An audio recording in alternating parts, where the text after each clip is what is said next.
మాయాభవనం. వీరగిరి రాజ్యంలో ఎక్కడ చూసినా ప్రజల ఆనంద కోలాహలం. ఎక్కడ విన్నా యువరాణి విద్యావతి జన్మదినోత్సవాల గురించే మాట. జన్మదినోత్సవాలకు ఇంకా 3 వారాల వ్యవధి ఉన్నది. అయినా అప్పుడే ప్రజలలో వేడుకల హడావిడి ప్రారంభమైంది. యువరాణి తన బంధుమిత్రులతో కలిసి ఆలయానికి వెళ్లి దేవీ దర్శనం చేసుకుని ప్రధాన వీధుల గుండా రాజప్రాసాదం చేరటం జన్మదినోత్సవంలో ప్రధాన కార్యక్రమం. అందువల్ల ఉదయం సాయంకాలం వీధులను శుభ్రపరుస్తున్నారు. ముత్యాల ముగ్గులతో పచ్చటి ద్వార తోరణాలతో వీధులన్నీ కళకళలాడసాగాయి. యువరాణి దర్శన భాగ్యం ఎప్పుడు కలుగుతుందా అని ప్రజలందరూ ఆనందోత్సాహాలతో ఎదురుచూడసాగారు. అయితే యువరాణి జన్మదినోత్సవానికి 3 రోజుల ముందు రాజభటులు చేసిన చాటింపు విని వీరగిరి ప్రజలు దిగ్భ్రాంతులయ్యారు.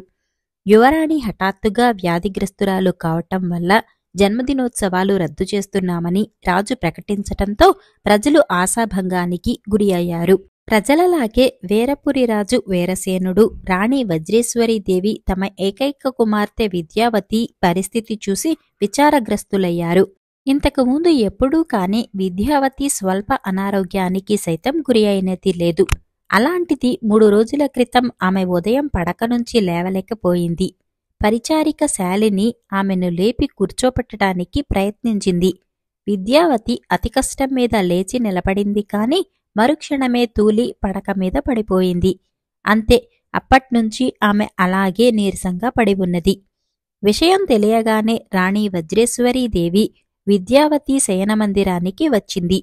ముఖం పాలిపోయి ఎన్నాళ్లనుంచో దీర్ఘవ్యాధితో బాధపడుతున్న దానిలా కదలక మెదలక ఉన్న కుమార్తెను చూడగానే రాణి కడుపు తరుక్కుపోయింది. రాజు కూడా తన కుమార్తెను చూసి ఒక క్షణం నిర్విణ్యుడయ్యాడు. రాజవైద్యుణ్ణి పిలిపించాడు. వైద్యుడు యువరాణి నాడి పరీక్ష చేసి చూశాడు. అతనికి ఆమె శరీరంలో ఎలాంటి వ్యాధి లక్షణాలు కనిపించలేదు. అయినా ఆమె పడకపై నుంచి లేవలేకపోతున్నది. వ్యాధి కారణం అంతుపట్టక రాజవైద్యుడు రాజుతో, ప్రభూ, యువరాణికి ఇప్పుడు ఎలాంటి మందులు వద్దు. 2-3 రోజులు పరిశీలించి చూసి ఆ తర్వాత ఔషధ చికిత్స ప్రారంభిద్దాం.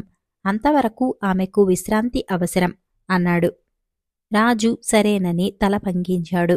రాణి వజ్రేశ్వరీదేవి ఆ రోజంతా యువరాణి పక్కనే కూర్చున్నది.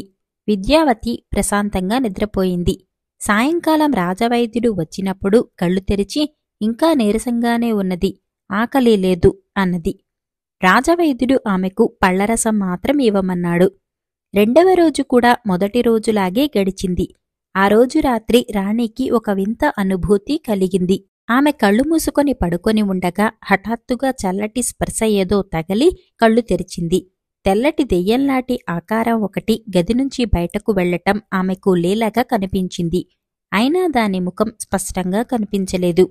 అది ఆడ మగ అన్న సంగతి కూడా తెలియలేదు. ఒకవేళ కిటికీ నుంచి పడుతున్న వెన్నెల కిరణాలను తను దెయ్యంగా భ్రమపడ్డానేమో అనుకుని రాణి పడుకొని కళ్ళు మూసుకున్నది. కొంతసేపటి తర్వాత మళ్లీ అదే స్పర్శ. రాణి ఉలిక్కిపడి లేచింది. దయ్యమూ లేదు, వెన్నెల కిరణాలు లేవు. నిద్రపోతున్న రాజును లేపి సంగతి చెప్పింది.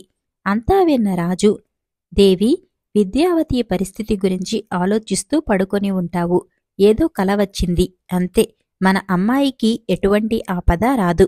నిశ్చింతగా నిద్రపో అని రాణిని ఓదార్చాడు. 3వ రోజు తెల్లవారగానే రాజవైద్యుడు వచ్చాడు. విద్యావతి ఆరోగ్యంలో ఎలాంటి మార్పు కనిపించలేదు. ఆమెను పరిశీలించి చూసి వైద్యుడు 3 పూటలా సేవించటానికి కొన్ని బలవర్ధక ఔషధాలు ఇచ్చి వెళ్ళాడు. రాజు ఆ రోజు సాయంకాలం యువరాణి అనారోగ్య కారణంగా ఆమె జన్మదినోత్సవాలను రద్దు చేస్తున్నట్టు చాటింపు చేయించాడు. 16 సంవత్సరాలుగా ఇంతవరకు ఇలా ఎప్పుడూ జరగలేదు. ఏటా యువరాణి దేవాలయానికి వెళ్లేటప్పుడు రాజవీధిలో దారికి ఇరువైపులా బారులు తీరి నిలబడి ఆనందోత్సాహాలతో ఆమెకు శుభాకాంక్షలు తెలియచేసేవారు ప్రజలు. ఈ ఏడాది వేడుకలు లేవనగానే యువరాణికి ఏమైందోనని కలవరపడసాగారు. రాజవీధిలో అక్కడక్కడా గుంపులు గుంపులుగా చేరి తమలో తాము చర్చించుకోసాగారు. మరికొందరు రాజప్రాసాదం ముందు గుమిగూడి భవనం లోపల నుంచి వెలుపలికి వచ్చే భటులను అడిగి యువరాణి పరిస్థితిని ఎప్పటికప్పుడు తెలుసుకోసాగారు. యువరాణి జన్మదినానికి ఒక్కరోజు ముందు రాజభటుడొకడు రాజప్రాసాదం నుంచి వెలుపలికి వచ్చి అక్కడ గుమిగూడిన ప్రజలకు ప్రస్తుతం యువరాణి ఆరోగ్యం కొంత మెరుగైంది. ఆమె మెల్లగా లేచి కూర్చోగలుగుతున్నారు.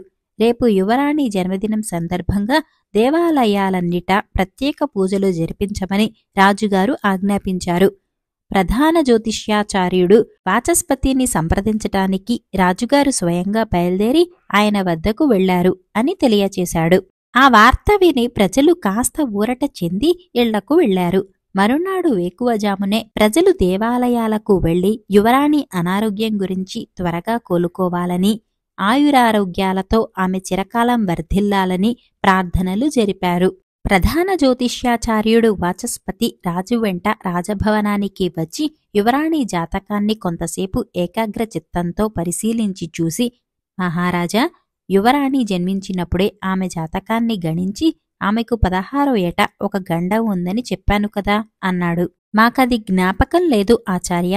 విద్యావతి శిశుప్రాయం నుంచి ఎటువంటి అనారోగ్యానికి గురికాలేదు. ఎంతో ఆనందంగా కనిపించేది. ఆమెకు ఇలాంటి పరిస్థితి ఏర్పడగలదని ఊహించటానికి సైతం మాకు అనుమానం కలగలేదు. ఇప్పుడు కూడా ఆమెను పరిశీలించిన రాజవైద్యుడు ఆమెలో ఎలాంటి వ్యాధి లక్షణాలు కనిపించటం లేదన్నాడు.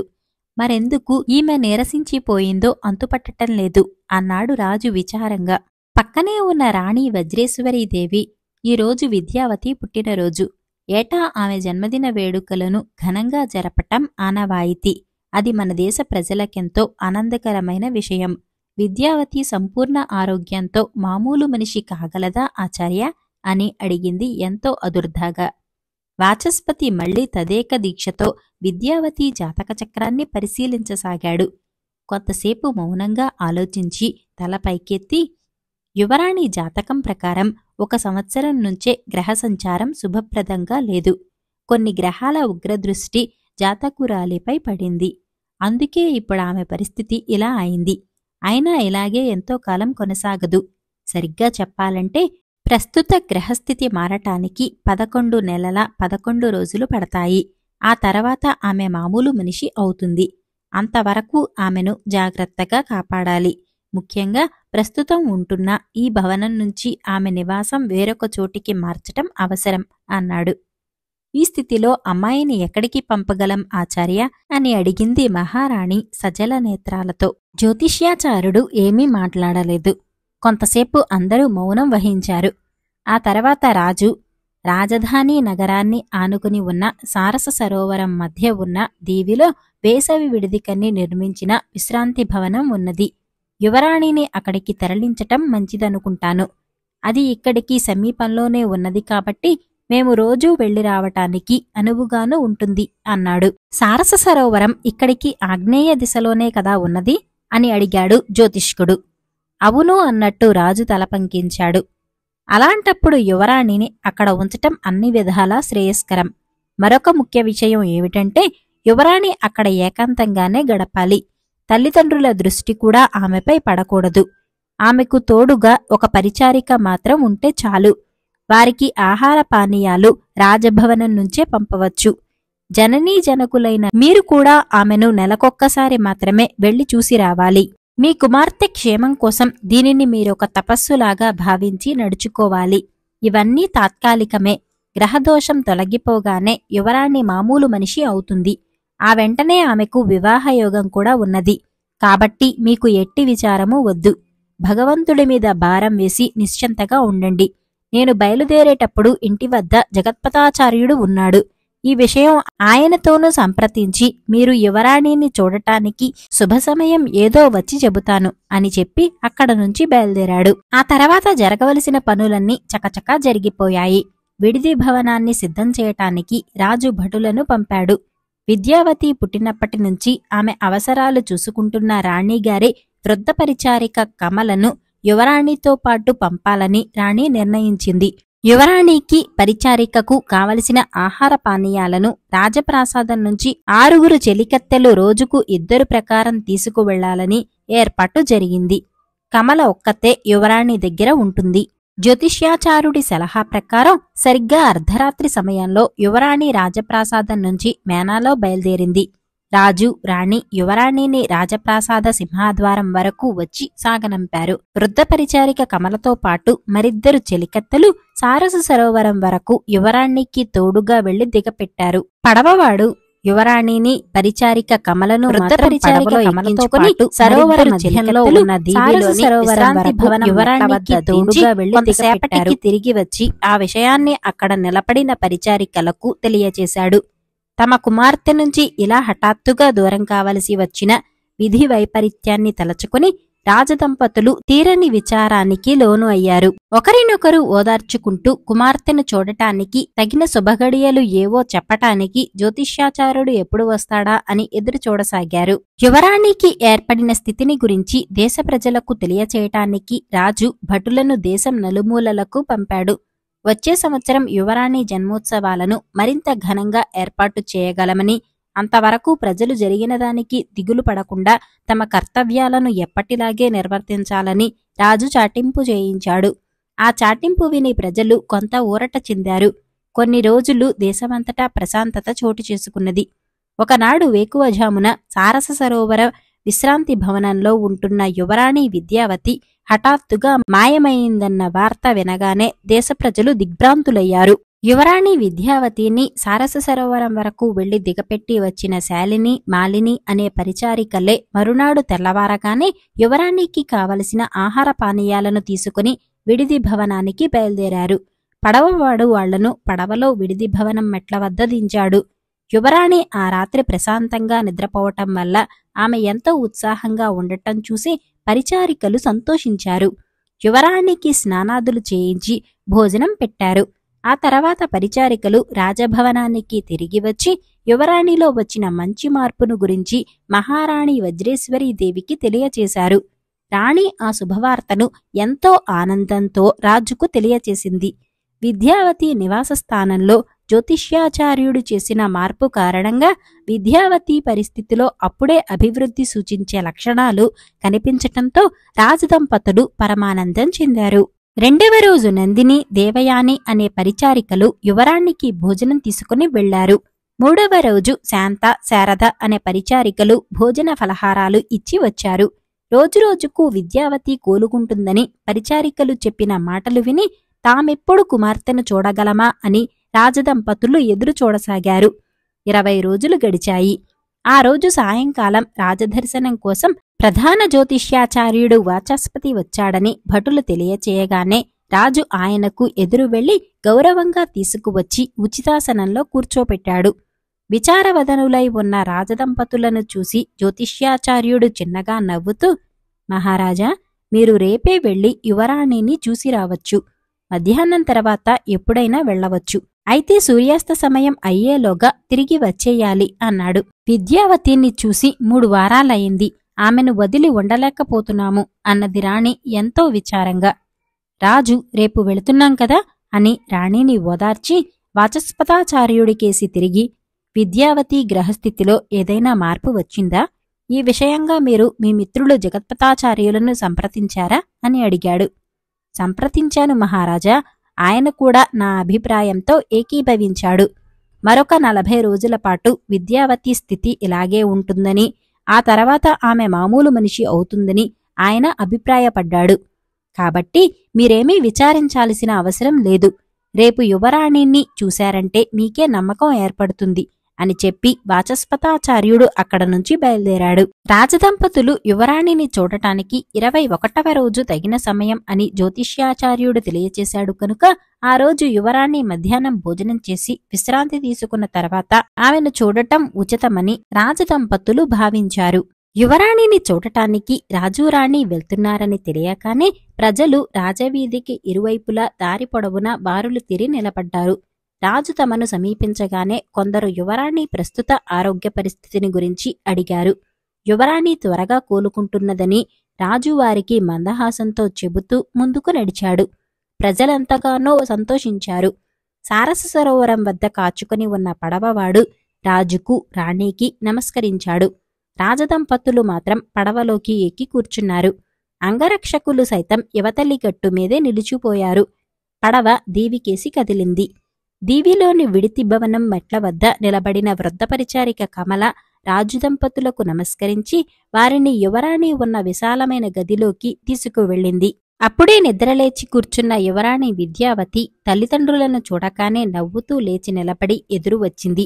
రాణి, బావున్నావా తల్లి అంటూ ఆమెను ప్రేమతో కౌగలించుకున్నది. తమ కుమార్తె ముఖంలో నవ్వు చూసి రాజదంపతులు పరమానందం చెందారు. కొంతసేపయ్యాక మహారాణి విద్యావతి చేయి పట్టుకుని ఆమెను పక్కనే ఉన్న ఉద్యానవనానికి మెల్లగా నడిపించింది. అక్కడ కూర్చొని ముగ్గురు మరికొంతసేపు మాట్లాడుకుని సూర్యాస్త సమయానికి రాజదంపతులు తిరుగు ప్రయాణమయ్యారు. పరిచారిక కమల వారి వెంట పడవ వరకు వచ్చి నమస్కరించి విడిది భవనానికి తిరిగి వెళ్ళింది. మరొక 3 వారాలు గడిచాక జ్యోతిష్యాచార్యుడి సలహా ప్రకారం రాజదంపతులు యువరాణిని చూడటానికి వెళ్లారు. అప్పుడు యువరాణి విద్యావతి స్వయంగా పడవ వద్దకు వచ్చి తల్లిదండ్రులకు నమస్కరించి ప్రేమతో ఆహ్వానించింది. విద్యావతి ఇప్పుడు దాదాపు సంపూర్ణ ఆరోగ్యంతో కనిపించటం వల్ల తల్లిదండ్రులు ఆమె దగ్గర ఆరోగ్యం గురించి ప్రస్తావించలేదు. కుమార్తెతో చాలాసేపు సంతోషంగా గడిపి చీకటి పడుతున్న సమయంలో వాళ్లు పడవలో తిరుగు ప్రయాణమయ్యారు. ఒకవైపు కుమార్తె మామూలు మనిషి అయిందన్న సంతోషంగా ఉన్నప్పటికీ మరొకవైపు కుమార్తెను వదిలి ఇంకా దాదాపు 10 నెలలు గడపాలన్న విచారంతో రాజదంపతులు రాజభవనం చేరారు. ఆ తర్వాత మరొక 3 వారాలు భారంగా గడిచాయి. అయినా జ్యోతిష్యాచార్యుడి నుంచి ఎలాంటి వర్తమానము రాలేదు. కారణం ఏమై ఉంటుందా అని రాజదంపతులు ఆలోచించసాగారు. ఒకనాడు రాణి రాజుతో, ప్రభూ, జ్యోతిష్యాచార్యులను తీసుకుని రమ్మని భటులను పంపుదామా అని అడిగింది. వద్దుదేవి, ఇది పూర్తిగా జ్యోతిష్యాచార్యుల నిర్ణయానుసారం జరగవలసిన వ్యవహారం. ఇందులో మనం జోక్యం పనికిరాదు. మన కుమార్తె క్షేమం కోసం మనం తపస్సులాంటి నియమాలను అనుసరిస్తున్నామన్న సంగతి మరచిపోయావా? పైగా మన కుమార్తె క్షేమంగా ఉన్నదనే కదా పరిచారికలు చెబుతున్నారు. కాబట్టి మరి 2 రోజులు ఓపిక పడదాం అని రాణిని ఓదార్చాడు రాజు. అయితే ఆ రోజు సాయంకాలమే జ్యోతిష్యాచార్యుడు వాచస్పతి మిత్రుడు జగత్పతాచార్యుడితో పాటు రాజభవనానికి వచ్చాడు. వారిని చూడగానే రాజు గౌరవంగా లేచి నిలబడి ఆహ్వానించాడు. ఇరువురు ఉచితాసనాలలో కూర్చున్నారు. అప్పుడు వాచస్పతాచార్యుడు, రాజా, మీరు రేపు వేకువజామునే వెళ్లి మీ కుమార్తెను చూసిరావాలి అన్నాడు. జ్యోతిష్యాచార్యులి మాటలలోని తొందరపాటుకు కారణం ఏమై ఉంటుందా అని రాజు ఆలోచించసాగాడు. అంతలో జగత్పతాచార్యుడు, రేపు సూర్యోదయంలోగా మీరు యువరాణిని తప్పక చూడాలి. ఆ తర్వాత మరొక 90 రోజుల వరకు శుభగడియలు లేవు. అంతేకాదు, యువరాణికి కూడా రానున్న 3 నెలలలో చాలా క్లిష్టదశ సంప్రాప్తమవుతుంది. ఆ సమయంలో ఆమె ఆరోగ్యానికి ఎటువంటి భంగమూ వాటిల్లదు కాని అంటూ ఆగిపోయాడు. అయితే రేపు వేకువజామున బయలుదేరి వెళ్లి కుమార్తెను చూడాలన్న ఆలోచనతో రాజు జగత్పతాచార్యుడు అసంపూర్తిగా చెప్పిన మిగతా మాటలను పట్టించుకోలేదు. జ్యోతిష్యాచార్యులిరువురూ వెళ్లిపోయాక రాణికి ఈ విషయం తెలియచేయటానికి రాజు అంతఃపురంలోకి వెళ్లి ఆమెతో, దేవి, ఇప్పుడే వాచస్పతాచార్యులు జగత్పతాచార్యులతో సహా వచ్చి మనం రేపు వేకువజామునే వెళ్లి మన కుమార్తెను చూసి రావాలని సెలవిచ్చారు అన్నాడు. అలాగా, సూర్యోదయమయ్యాక వెళ్లవచ్చు కదా అని అడిగింది రాణి. సాధ్యపడదు. ఇంకొక 2-3 నెలలు విద్యావతికేదో క్లిష్టదశ సంప్రాప్తమవుతుందని, రేపు తెల్లవారేలోగా ఆమెను మనం చూసి రావాలని జ్యోతిష్యాచార్యులు చెప్పారు అన్నాడు రాజు. క్లిష్టదశ అంటే ఏమిటో వివరంగా సెలవిచ్చారా ప్రభూ అని అడిగింది రాణి విచారంగా. లేదు, మొదట మనం రేపు ఉదయం వెళ్లి విద్యావతిని చూసి వద్దాం. ఆ తర్వాత జ్యోతిష్యాచార్యులను పిలిపించి ఆ విషయం గురించిన వివరాలు అడుగుదాం అన్నాడు రాజు. మరునాడి వేకువజామున ఎటువంటి హెచ్చరిక చేయకుండా వచ్చిన రాజదంపతులను చూసి పడవవాడు అమితాశ్చర్యం చెందాడు. రాజదంపతులు పడవలో వెళ్లి దీవిలోని విడిది భవనం చేరేసరికి తూర్పు దిశలో వెలుగురేఖలు కనిపిస్తున్నాయి. రాజదంపతులు ఆహ్వానించటానికి పరిచారిక కమల కాని యువరాణి విద్యావతి కాని రాలేదు. తాము వస్తున్న సంగతి వాళ్లకు తెలియదు కాబట్టి రాలేదనుకుంటూ రాజదంపతులు మెట్లెక్కి భవనంలోకి అడుగుపెట్టారు. అంతలో విచారవదనంతో కంగారు పడుతూ వారికి ఎదురువచ్చిన పరిచారిక కమల, ఈ సంగతి అప్పుడే మీకు తెలిసిపోయిందా ప్రభు అని అడిగింది. ఏం సంగతి? ఏం జరిగింది? విద్యావతి ఎక్కడ అని అడిగారు రాణిరాజు ఒక్కసారిగా. యువరాణిగారు, యువరాణిగారు, మహారాణి, యువరాణిగారు కనిపించటం లేదు అన్నది పరిచారిక భయంగా. కనిపించటం లేదా? విద్యావతి ఎక్కడికి వెళ్ళింది? భవనమంతా వెతికి చూశావా అని అడిగాడు రాజు. మహారాణి నోట మాట రాలేదు. ప్రభూ, నా జీవితంలో ఇంతవరకు ముందెప్పుడూ ఇలా జరగలేదు. రాత్రంతా స్పృహ కోల్పోయినట్టు నిద్రపోయానేమో, లేచేటప్పుడు తలభారంగా మత్తుగా తోచింది. యువరాణిని నిద్రలేపటానికి ఆమె శయనగృహలోకి వెళ్లాను. ఆమె కనిపించలేదు. ముందుగానే లేచారేమో అనుకుని మిగతా గదులలో చూశాను. అక్కడా లేదు. ఉద్యానవనంలోనూ వెతికాను. చుట్టుపక్కల తిరిగి వెతికాను. కాని యువరాణి గారి జాడ తెలియటం లేదు అన్నది పరిచారిక కన్నీళ్లతో. ఆమె ఎక్కడికి వెళ్లి ఉంటుంది అంటూ రాణి విద్యావతి శయనగృహంలోకి వెళ్లి చూసి వచ్చింది. రాజు మిగతా గదులన్నిటినీ తిరిగి చూశాడు. విద్యావతి, విద్యావతి అని పిలుస్తూ రాణి చుట్టుపక్కల కలయ తిరిగింది. ముగ్గురూ పరిసరాలన్నీ వెతికారు. కాని యువరాణి జాడ కనిపించలేదు. సేనానాయకుణ్ణి పిలుచుకురమ్మని రాజు దూరంగా నిలబడిన పడవవాణ్ణి ఆజ్ఞాపించాడు. అర్ధరాత్రి సమయంలో ఉలిక్కిపడి లేచింది యువరాణి విద్యావతి. యువరాణి, లేవండి, వెంటనే మనం రాజప్రాసాదం చేరుకోవాలి అంటూ వృద్ధ పరిచారిక కమల పక్కన నిలబడి తట్టి లేపసాగింది. ఈ అపరాత్రి వేళ ఎందుకు? ఇప్పుడేమైంది అని అడిగింది విద్యావతి అనుమానంగా. మహారాజుగారు హఠాత్తుగా అస్వస్థతకు లోనయ్యారట. తమర్ని చూడాలని కలవరిస్తున్నారట. మనల్ని తీసుకువెళ్లడానికి పడవవాడు వచ్చాడు అన్నది కమల ఎంతో విచారంగా. జుట్టు చిందరవందరగా ముందుకు విరబోసుకొని ఉండటం వల్ల మసక చీకటిలో ఆమె ముఖం విద్యావతికి స్పష్టంగా కనిపించలేదు. ఈ విడిది భవనం నుండి కదలకూడదని జ్యోతిష్కులు చెప్పారు కదా అని అడిగింది విద్యావతి. నిజమే, రాజుగారు రాణిగారు ఈరోజు ఇక్కడికి రావాలనుకున్నారట. కాని రాజుగారు హఠాత్తుగా అనారోగ్యం పాలవడంతో మిమ్మల్నే రాజప్రాసాదానికి రమ్మని ఆజ్ఞాపించారు. రాజదంపతుల కోరిక మేరకే మనం అక్కడికి వెళుతున్నాము. రేపే మనం ఇక్కడికి తిరిగి రాగలం అన్నది కమల. విద్యావతి పడకపై నుంచి లేచింది. ఇరువురూ భవనం నుంచి వెలుపలికి వచ్చి పడవను సమీపించారు. ఆకాశమంతా మేఘాలు నిండి ఉండటం వల్ల వెన్నెల మసకమసకగా ఉన్నది. అందువల్ల భవనం నుంచి మామూలు మార్గంలో కాకుండా వేరొక దారిలో నడుస్తున్న విషయం యువరాణి గ్రహించలేకపోయింది. కమల ఆమె కన్నా ముందు కొంత దూరంలో గబగబా నడిచి పడవిలోకి చేరి యువరాణికి చెయ్యి అందించింది. యువరాణి పడవలో కూర్చోగానే పడవ తీరం నుంచి బయలుదేరింది. యువరాణి నిద్రమత్తుతో పడవలో ఒక మూలగా కూర్చున్నది. కమల ఆమె పక్కనే కూర్చున్నది కాని ఏమీ మాట్లాడటలేదు. యువరాణి కూడా తన తండ్రి ఆరోగ్యం హఠాత్తుగా ఎందుకు చెడిందో, ఇప్పుడెలా ఉన్నదో అన్న విచారంతో ఉండటం వల్ల పడవ అవతలి తీరం చేరటానికి మామూలు కన్నా మరింత ఎక్కువ సమయం పట్టిందన్న విషయం కూడా గమనించలేదు. ఆవలి తీరంలో మేనా బోయీలతో సిద్ధంగా ఉన్నది.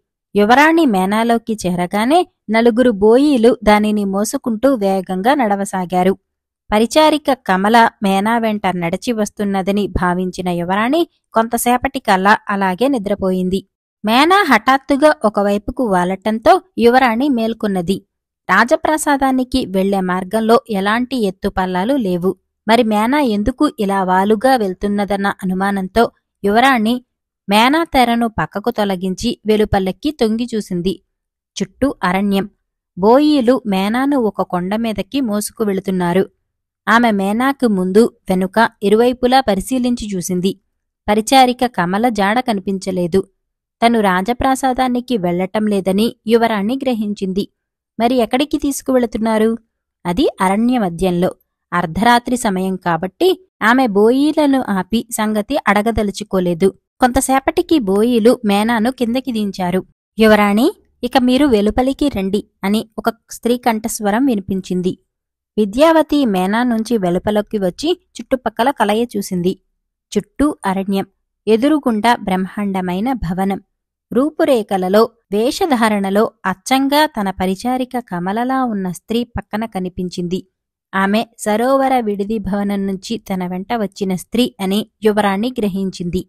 ఆమె చూడటానికి కమలలాగే ఉన్నది కాని కంఠస్వరంలో మాత్రం కొద్దిగా తేడా కనిపించింది. యువరాణి, రండి, ఇక మీదట మీకు ఈ భవనమే నివాసస్థానం అన్నదా స్త్రీ. ఇప్పుడు మనం ఎక్కడున్నాం అని అడిగింది యువరాణి. ఆ స్త్రీ మాట్లాడలేదు. అసలు నువ్వెవరు? ఇక్కడికి నన్నెందుకు ఇలా రహస్యంగా తీసుకువచ్చావు? మా తండ్రి అనారోగ్యం పాలయ్యారని వెంటనే నన్ను చూడాలంటున్నారని చెప్పావు కదా. మరి ఇప్పుడు ఆయన ఎక్కడా? ఈ భవనాన్ని నేను ఇంతకు ముందెన్నడూ చూడలేదే. ఇదెవరిది? అసలు నన్నెందుకు ఇక్కడికి తీసుకువచ్చావు? అని అడిగింది యువరాణి. యువరాణి, ఆగ్రహించకండి. మీ ప్రశ్నలన్నిటికీ ఇప్పుడు సమాధానం చెప్పలేను కాని ఒక్క విషయం మాత్రం చెబుతాను. ఈ బ్రహ్మాండమైన భవనం పేరు మాయాభవనం. ప్రస్తుతానికి మీరు ఆ మాత్రం తెలుసుకుంటే చాలు. మరొక్క ముఖ్య విషయం, మీకు ఈ భవనంలో ఎవరి నుంచి కాని ఎటువంటి ఆపద రాదు. మిమ్మల్ని క్షేమంగా చూసుకునే బాధ్యత నాది. మీకు ఎటువంటి కొరత లేకుండా చూసుకుంటాం. అంతవరకు అని ఏదో చెప్పబోయి ఆగిపోయిందా స్త్రీ. ఎంతవరకు? ఇంతకు నువ్వెవరో చెప్పనేలేదు అని ప్రశ్నించింది యువరాణి. మీరు నన్ను మీ పరిచారిక పేరుతో కమల అనే పిలవచ్చు అని ఆమె కొంతసేపు ఆగి, మా యజమాని ఉండాలని అనుకున్నంతకాలం మీరిక్కడే ఉంటారు అన్నది. ఎవరు మీ యజమాని అని గద్దించి అడిగింది యువరాణి. ఆ విషయం మీకు క్రమంగా దానంతట అదే తెలుస్తుంది. ఇప్పుడు నా మాట విని లోపలికి రండి. విడిది భవనంలో మీకు నిద్రాభంగం అయింది కాబట్టి మీరు వెంటనే తిరిగి నిద్రపోవటం అవసరం అన్నదా స్త్రీ దృఢమైన కంఠస్వరంతో. ఆ తర్వాత ఆమె దూరంగా నిలబడిన బోయేలకేసి తిరిగి, ఇక మీరు వెళ్లవచ్చు అన్నది. వాళ్ళు ఆమెకు వంగి నమస్కారం చేసి అక్కడ నుంచి వెళ్ళిపోయారు. ఆ తర్వాత ఆమె విద్యావతిని తన వెంట రమ్మని చకచకా భవనం మెట్లెక్కసాగింది. విద్యావతి ఆమెను అనుసరించింది. ఆ మాయాభవనం అత్యంత సుందరంగా ఉన్నది. విశాలమైన గదుల గోడలకు, స్తంభాలకు అందమైన అద్దాలు అమర్చబడి ఉన్నాయి. తిరిగిన చోటల్లా విద్యావతి ప్రతిబింబాలు కనిపించాయి. ఆ స్త్రీ, విద్యావతి భవనం ముందున్న విశాల మండపాన్ని దాటి భవనం చివర ఉన్న మెట్ల దగ్గరికి చేరారు. అక్కడ నుంచి వాళ్ళిరువురూ మెట్లెక్కి భవనం పైభాగంలోని విశాలమైన గదిలోకి అడుగుపెట్టారు. ఆ గది మనోహరమైన మణిమాణిక్యాలతో, పుష్పాలతో అందంగా అలంకరించబడి ఉన్నది. అక్కడ ప్రతి వస్తువు వింతకాంతులతో మెరుస్తున్నది. ఎటు చూసినా అద్దాలు అమర్చబడి ఉన్నాయి. ఆ విశాలమైన గదిలో ఒకవైపున ఉన్న పట్టుపాన్పు చూపి, యువరాణి, మీరిక్కడ హాయిగా నిద్రపోవచ్చు. నేను వచ్చి లేపే వరకు లేవనవసరం లేదు అన్నది ఆ స్త్రీ అధికారం ధ్వనించే కంఠస్వరంతో. విద్యావతి ఆమె చెప్పిన దానికి కాదనటం ఇష్టంలేక మౌనంగా పాన్పు మీదకి చేరి మేను వాల్చి కళ్ళు మూసుకున్నది. ఆ స్త్రీ తననెందుకు ఇక్కడికి తీసుకువచ్చింది, ఇప్పుడు తండ్రి ఆరోగ్యం ఎలా ఉన్నదో, తను కనిపించకపోతే తల్లిదండ్రులు తల్లడిల్లిపోతారో కదా. వృద్ధ పరిచారిక కమల సరోవర విడిది భవనంలోనే ఉండిపోయిందా? భగవంతుడా, ఆమెకెలాంటి ఆపద రాకుండా కాపాడు. మాయాభవనంలో తనకు మునుముందు ఎలాంటి అనుభవాలు కలగనున్నాయో కదా అని ఆమె రకరకాలుగా ఆలోచించసాగింది. సేనానాయకుడు ఉగ్రసేనుడు మహారాణి వజ్రేశ్వరీదేవి సహోదరుడు. పడవవాడు వెళ్లి రాజు రమ్మన్నారని చెప్పగానే ఉగ్రసేనుడు హుటాహుటిన బయల్దేరి విడిది భవనాన్ని చేరాడు. రాజు సంగతి చెప్పాడు. సేనానాయకుడు పడవవాణ్ణి చూశాడు. వాడు చేతులు జోడించి, నిన్న మధ్యాహ్నం పరిచారికలిద్దరినీ సరోవరం దాటించి అక్కడే ఉండిపోయాను ప్రభూ. ఆ తర్వాత అక్కడ నుంచి కదలలేదు. రాత్రి కూడా అదే పడవలోనే ఎప్పటిలా పడుకొని నిద్రపోయాను. యువరాణిగారి సంగతి నాకేమీ తెలియదు ప్రభూ అన్నాడు. ఉగ్రసేనుడు మౌనంగా కొంతసేపు ఆలోచించి రాజుతో, ప్రభూ, దీవికి దరిదాపులలో ఇది తప్ప మరొక పడవ లేదు కాబట్టి యువరాణి పడవలో వెళ్లి ఉండే అవకాశం లేదు. సరోవరం అవతలి గట్టు చాలా దూరంలో ఉన్నది. కొన్ని చోట్ల మరీ లోతుగానూ ఉన్నది. కాబట్టి ఆమె ఈదుకుంటూ వెళ్లటానికి సాధ్యం కాదు. పైగా ఆమెకు అలా వెళ్లవలసిన అవసరం కూడా లేదు. కాబట్టి ఎవరో దొంగచాటుగా విడిది భవనంలోకి ప్రవేశించి యువరాణిని మంచి మాటలతో వంచించి కాని బలవంతంగా కాని తీసుకుని వెళ్లి ఉండాలి. అంటే విద్యావతిని ఎవరో అపహరించుకుని వెళ్లారు అన్నాడు. రాజు మౌనంగా తల పంకించాడు. పరిచారిక కమలను మాత్రం విడిది భవనంలోనే ఉంచి రాజు, రాణి, ఉగ్రసేనుడు పడవలోకి వచ్చి కూర్చున్నారు. పడవ ముందుకు కదిలింది. విద్యావతి ఏమై ఉంటుంది? ఎక్కడికి వెళ్ళి ఉంటుంది? ఆమెను ఎవరు అపహరించుకుని ఉంటారు? ఆమె ఆచూకీ తెలుసుకుని ఆమెను రక్షించటం ఎలా అని తీవ్రంగా ఆలోచిస్తూ ముగ్గురూ రాజభవనం చేరారు. వీరసేన మహారాజు సభామండపంలో కొలువు తీరాడు. మంత్రులు, సేనానాయకులు, దండనాయకులు, సలహాదారులు అందరూ సభకు హాజరయ్యారు. రాజువారికి యువరాణి అదృశ్యమైన సంగతి క్లుప్తంగా వివరించాడు. రాజు మాటలు వినగానే సభలో ఒక మూల గుసగుసలు ప్రారంభమయ్యాయి. రాజు అటకేసి తిరిగి చూశాడు. అప్పుడు రాజుగారి సలహాదారుడు ఒకడు లేచి నిలబడి, మహాప్రభువులు మన్నించగలమంటే ఒక చిన్న విన్నపం అన్నాడు. చెప్పు అన్నట్టు రాజు తల పంకించాడు. యువరాణి విద్యావతీదేవిగారిని వేసవి విడిది భవనానికి తరలించినప్పుడు దేవికి కట్టుదిట్టమైన కాపలా ఉంచకపోవటం ఆశ్చర్యం కలిగిస్తున్నది. యువరాణికి తోడుగా ఒక పరిచారికను మాత్రం పంపటం, ఆహారపానీయాలు తీసుకువెళ్లే పరిచారికలు సైతం వెంటనే తిరిగి రావాలని జ్యోతిష్యాచార్యులు నిబంధనలు విధించటం మరీ విడ్డూరంగా ఉన్నది అన్నాడు ఆ సలహాదారు. అతని మాటలు సభలో కొంత కలకలం పుట్టించాయి. ఈ విషయంలో వాచస్పతాచార్యులను శంకించటం భావ్యం కాదు. ఆయన రాజకుటుంబానికి అత్యంత ఆప్తులు. ఆయన పట్ల మాకు అచంచలమైన విశ్వాసం ఉన్నది. పైగా నిన్న ఆయనే స్వయంగా జగత్పతాచార్యుడితో పాటు వచ్చి ఈరోజు వేకువజామున వెళ్లి యువరాణిని చూసిరమ్మని మాకు సలహా ఇచ్చారు. యువరాణికి కాస్త క్లిష్టమైన దశ ఆరంభం కానున్నదని కూడా హెచ్చరించారు. అటువంటి వారిని శంకించటం ఏమాత్రం సమంజసం కాదు అన్నాడు రాజు. సభలో ఒక్క నిమిషం నిశ్శబ్దం ఆవరించింది. జగత్పతాచార్యుడు ఎవరు అని అడిగాడు ఉగ్రసేనుడు. ప్రధాన జ్యోతిష్యాచార్యుల మిత్రుడు. ఆయన కూడా గొప్ప జ్యోతిష్కుడు. వాచస్పతాచార్యులు ముఖ్య విషయాలలో ఆయనను సంప్రదిస్తూ ఉంటారు అన్నాడు రాజు. యువరాణి అదృశ్యమైన విషయం ప్రజలకు చాటింపు వేయాలని నిర్ణయం తీసుకున్న తర్వాత సభ ముగిసింది. చాటింపు విని ప్రజలు దిగ్భ్రాంతులయ్యారు. నగర ప్రజలు అక్కడక్కడా గుంపులు గుంపులుగా చేరి పలుపలు విధాలుగా మాట్లాడుకోసాగారు. యువరాణిని అపహరించేటటువంటి నీచుడు మన రాజ్యంలో ఉండడు అన్నది ఒక వృద్ధురాలు.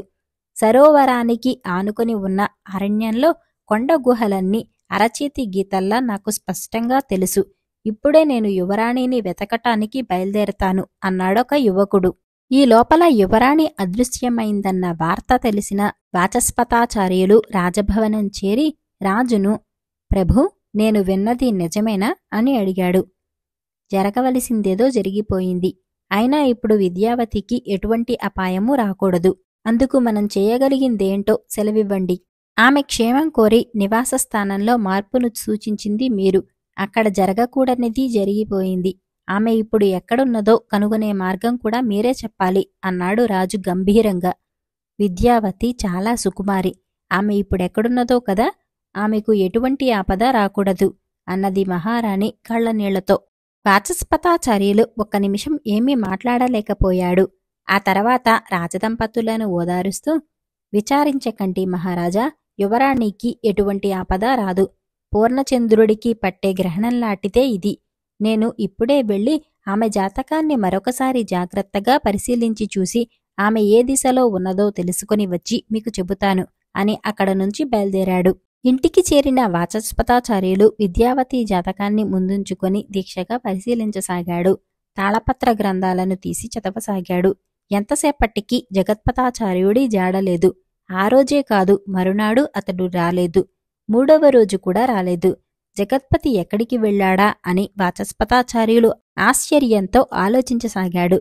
యువరాణి ఉన్నట్టుండి నీరసించిపోవటం, అందుకు తాను సూచించిన నివారణోపాయము, ఆ విషయంగా తాను జగత్పతితో చర్చించిన సంగతి మొదలైన విషయాలు వాచస్పతి మనసులో కదలాడసాగాయి. జగత్పతి రాజవంశానికి చెందినవాడు. జగత్పతి పితామహుడు కైలాసపతి. హిమగిరి రాజు త్రిలోకపతికి తమ్ముడు.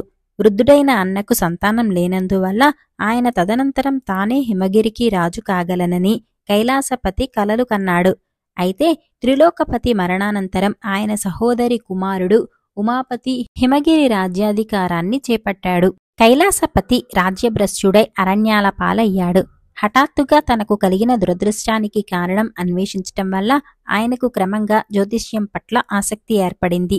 దేశదేశాలలోని జ్యోతిష్కులను, దైవజ్ఞులను సందర్శిస్తూ మానవ జీవితాలలో విధిని తీసుకువచ్చే మార్పులను గురించి తెలుసుకుంటూ కాలం వెళ్లబుచ్చాడు. కైలాసపతి కుమారుడు గణపతి కూడా జ్యోతిష్యం పట్ల ఆసక్తి కనపరిచాడు.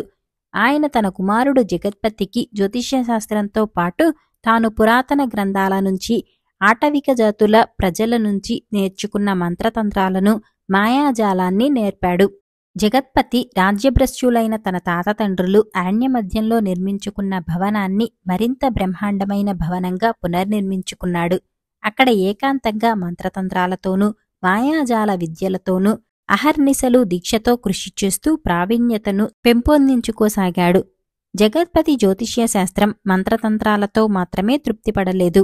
కాలం కలిసి వస్తే హిమగిరి రాజ్యానికి కాకపోయినా మరే రాజ్యానికైనా ఏనాటికైనా తాను రాజు కాకపోతానా అన్న ఆసక్తి కొద్దీ రాజ్యాంగ వ్యవహారాలను కూడా అధ్యయనం చేయసాగాడు.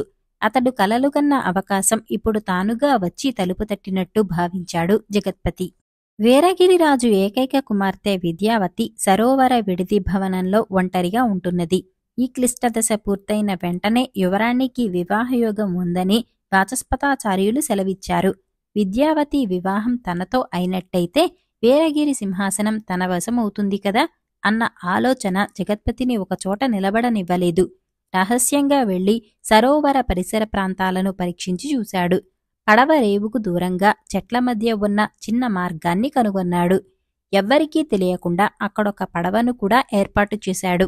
విడిది భవనంలో ఉన్న యువరాణిని రహస్యంగా అరణ్య మధ్యంలో ఉన్న మాయాభవనానికి తరలించుకొని వెళ్లి అక్కడే దాచి ఉంచి గ్రహస్థితి బాగుపడిన తర్వాత ఏమీ ఎరుగనట్టు తనే ఆమెను తీసుకుని వెళ్లి రాజుకు అప్పగించినట్టయితే రాజదంపతులు పరమానంద భరితులైపోతారు. కృతజ్ఞతాభావంతో వాళ్లు యువరాణిని తనకే ఇచ్చి వివాహం జరపవచ్చు. జగత్పతి ఇలా ఆలోచించి తన పథకాన్ని కార్యరూపం ఇవ్వటానికి రంగంలో దిగాడు. అసలు విషయం తెలియని వాచస్పతాచార్యులు జగత్పతి కోసం ఎదురుచూశాడు. కాని 3 రోజులైనా జగత్పతి జాడ కనిపించలేదు. 4వ రోజు వాచస్పతాచార్యులు రాజదర్శనానికి బయల్దేరారు. రాజభవనం చేరేసరికి అక్కడ సేనానాయకుడు ఉగ్రసేనుడు యువరాణిని వెతకటానికి భటులను నలువైపులకు పంపిన వివరాలను రాజుకు వివరిస్తున్నాడు. వాచస్పతిని చూడగానే రాజు, విద్యావతి క్షేమంగా ఉన్నది కదా అని అడిగాడు. మహారాజా, ఈ విషయంలో మీకు అణుమాత్రం కూడా అనుమానం వద్దు. యువరాణి సురక్షితంగా ఉంటుంది. ఆమెకు ప్రాణభయం లేదు. గ్రహబలాన్ని బట్టి చూస్తే యువరాణి ఇప్పుడు రాజధాని నగరానికి పశ్చిమ దిశలో ఉండాలి. కాబట్టి ఆ దిశలో వెతికించటం మంచిది అన్నాడు వాచస్పతాచార్యులు. మన రాజ్యానికి పశ్చిమంగా కొండలు అడవులే కదా ఉన్నాయి.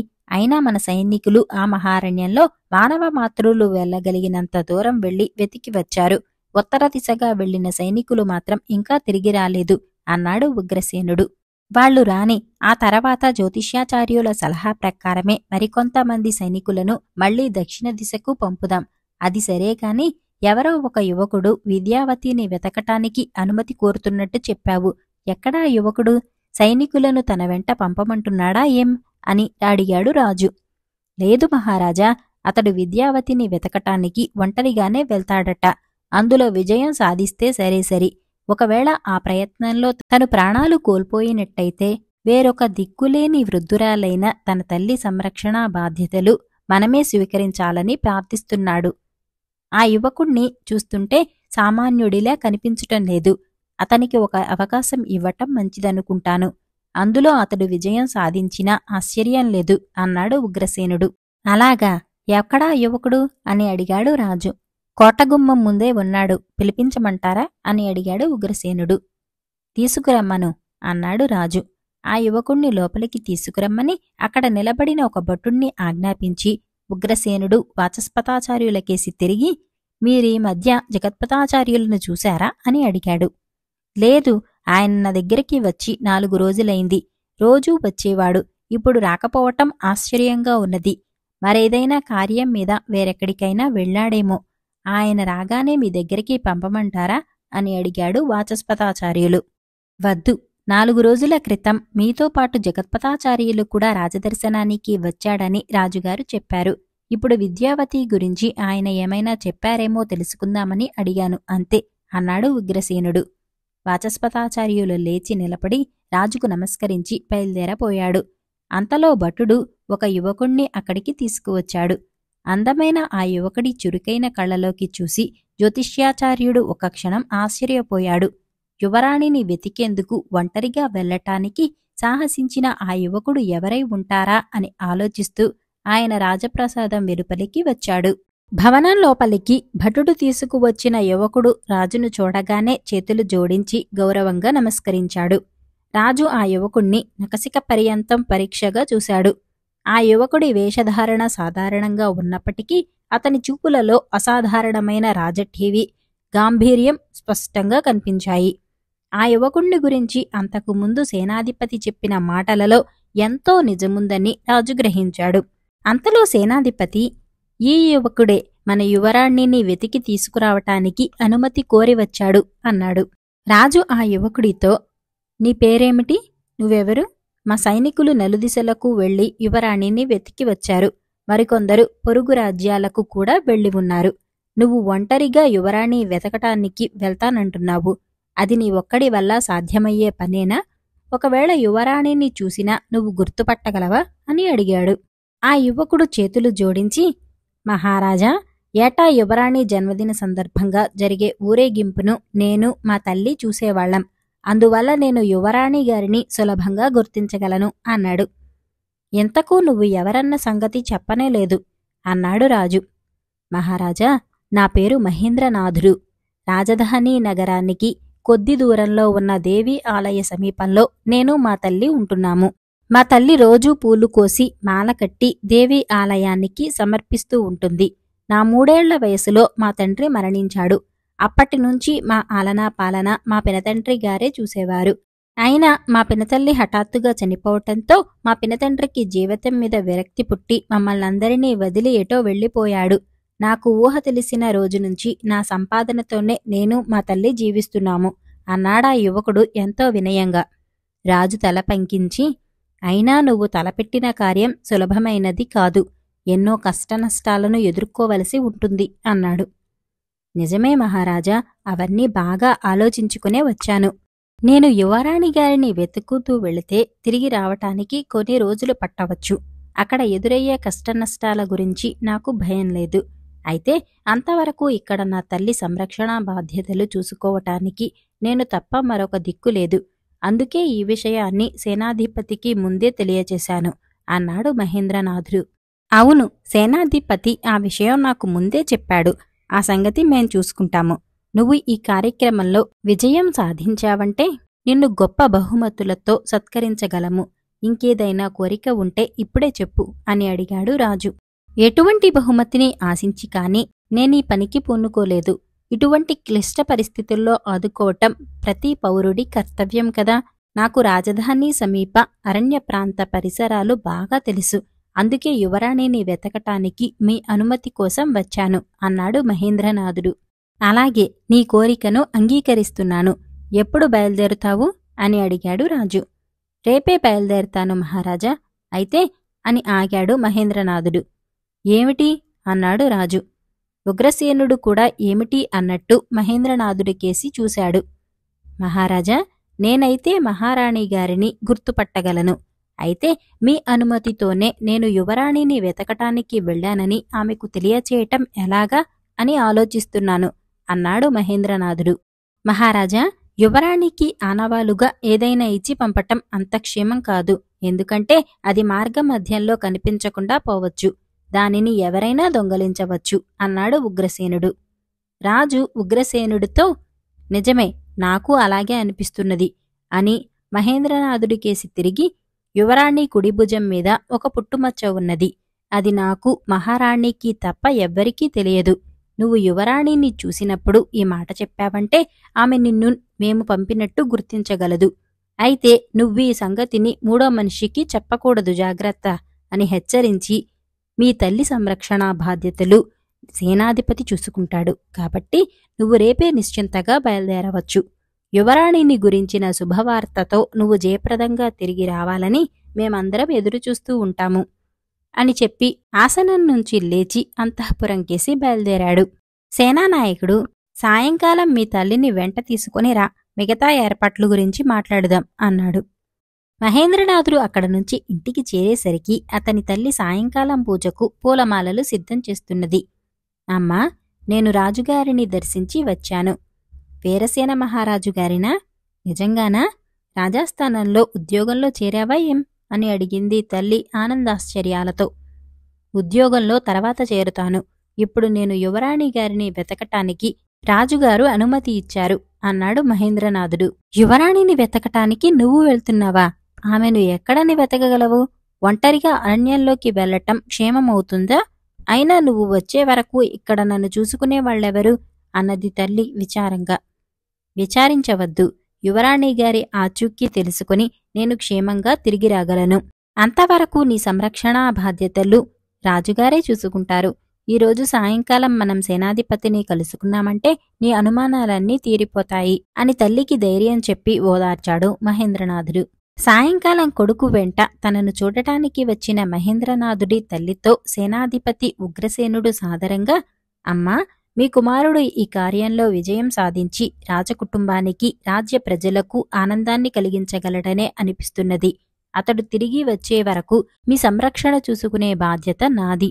మీకు రాజభవనం నుంచే రోజు 3 పూటలు భోజనం వస్తుంది. మీకు తోడుగాను మీ అవసరాలు చూడటానికి ఒక సైనికుడి భార్యను పంపుతాను. కాబట్టి మీరు నిశ్చింతగా ఉండవచ్చు. మీ కుమారుణ్ణి వెళ్ళిరమ్మని నిండు మనసుతో ఆశీర్వదించండి అన్నాడు. ఆ తర్వాత ఉగ్రసేనుడు మహేంద్రనాథుడికేసి తిరిగి, మీ తల్లిని గురించిన విచారం ఇక నీకు వద్దు. అరణ్యంలో పశ్చిమ దిశ నుంచి వెతకటం ప్రారంభిస్తే మంచి ఫలితం ఉంటుందని వాచస్పతాచార్యులు సెలవిచ్చారు. కాబట్టి ఆ విషయాన్ని గుర్తుంచుకో. రాజుగారు చెప్పిన విషయం కూడా మరిచిపోవద్దు. రేపు పొద్దున్నే బయలుదేరి క్షేమంగా వెళ్లి విజయం సాధించుకొని రా అన్నాడు. తల్లి కొడుకులు తృప్తిగా అక్కడ నుంచి తమ ఇంటికి బయలుదేరారు. మరునాడు తెల్లవారుజామునే లేచి మహేంద్రనాథుడు తల్లి పాదాలకు నమస్కరించి ఆశీర్వాదాలు పొంది ఆమె కట్టి ఇచ్చిన అన్నం మూటనెత్తుకుని సరోవరంకేసి నడిచాడు. సారస సరోవరం మధ్య ఉన్న విడిది భవనాన్ని అతడెన్నడూ దగ్గర నుంచి చూడలేదు. అతడు ఆ భవనాన్ని చూసి ఆశ్చర్యం చెందాడు. సరోవర పరిసర ప్రాంతాలను కలియచూశాడు. చిన్నరేవు దగ్గర ఒక పడవ కనిపించింది. పడవ సమీపంలోని చెట్టు నీడలో కూర్చొని ఉన్న పడవవాడు మహేంద్రనాథుణ్ణి చూడగానే లేచి నిలబడి చేతులు జోడించి, బాబూ, తమరు రాజభవనం నుంచి వస్తున్నారా అని అడిగాడు. ఎందుకలా అడుగుతున్నావు అన్నాడు మహేంద్రనాథుడు. యువరాణి గారిని గురించి మంచి కబురు వస్తుందేమోనని ఎదురుచూస్తున్నాను బాబూ. యువరాణి గారు వచ్చినా లేదా ఫలానా చోట ఉన్నదని తెలిసినా విడిది భవనంలో ఉండే పరిచారిక మళ్లీ రాజభవనం చేరవచ్చు. ఆమె ఒక్కతే బిక్కుబిక్కుమంటూ విడిది భవనంలో ఉంటున్నది. పగటివేళ ఒకరిద్దరు పరిచారికలు వచ్చి భోజనం ఇచ్చి వెళ్తున్నారు. ఆ తర్వాత ఆ ముసలిది ఒక్కతే దిగులుతో కూర్చుని ఉంటున్నది బాబూ. అందుకే అడిగాను అన్నాడు పడవవాడు. ఇంకా యువరాణి గారి జాడ తెలియలేదు. ఆమెను వెతకటానికే నేను బయలుదేరాను అన్నాడు మహేంద్రనాథుడు. అలాగా, చాలా సంతోషం. అయితే ఒకటి మాత్రం నిజం. ఆ దుర్మార్గులు ఆమెను ఈ రేవుగిండా అపహరించుకొని వెళ్లలేదు. సరోవరం నుంచి మరేదో మార్గం ఉండాలి అన్నాడు పడవవాడు. ఇప్పుడు సరోవరం చుట్టూ తిరిగి వెలుపలికి మార్గం ఏదైనా కనిపిస్తుందేమో చూస్తాను. అరణ్యంలోకి ఏదైనా మార్గం ఉన్నట్టు కనిపిస్తే ఆ దారిగుండా నా ప్రయాణం సాగిస్తాను అంటూ అక్కడ నుంచి బయలుదేరాడు మహేంద్రనాథుడు. మీ ప్రయాణం విజయవంతం కావాలని కోరుకుంటున్నాను. వెళ్ళిరండి అన్నాడు పడవవాడు. మాయాభవనంలో వృద్ధ పరిచారిక కమల పోలికలతో ఉన్న స్త్రీ చెప్పిన విధంగా యువరాణి విద్యావతి ఒక తల్పం మీద పడుకొని కళ్ళు మూసుకున్నది. కాని ఆమెకు ఎంతకూ నిద్రపట్టలేదు. తన తండ్రి హఠాత్తుగా వ్యాధిగ్రస్తుడయ్యాడని తనతో చెప్పి మోసంతో తనను ఇక్కడికి తీసుకువచ్చిన దుర్మార్గులు ఎవరై ఉంటారు? తన తండ్రికి శత్రువులై ఉంటారా?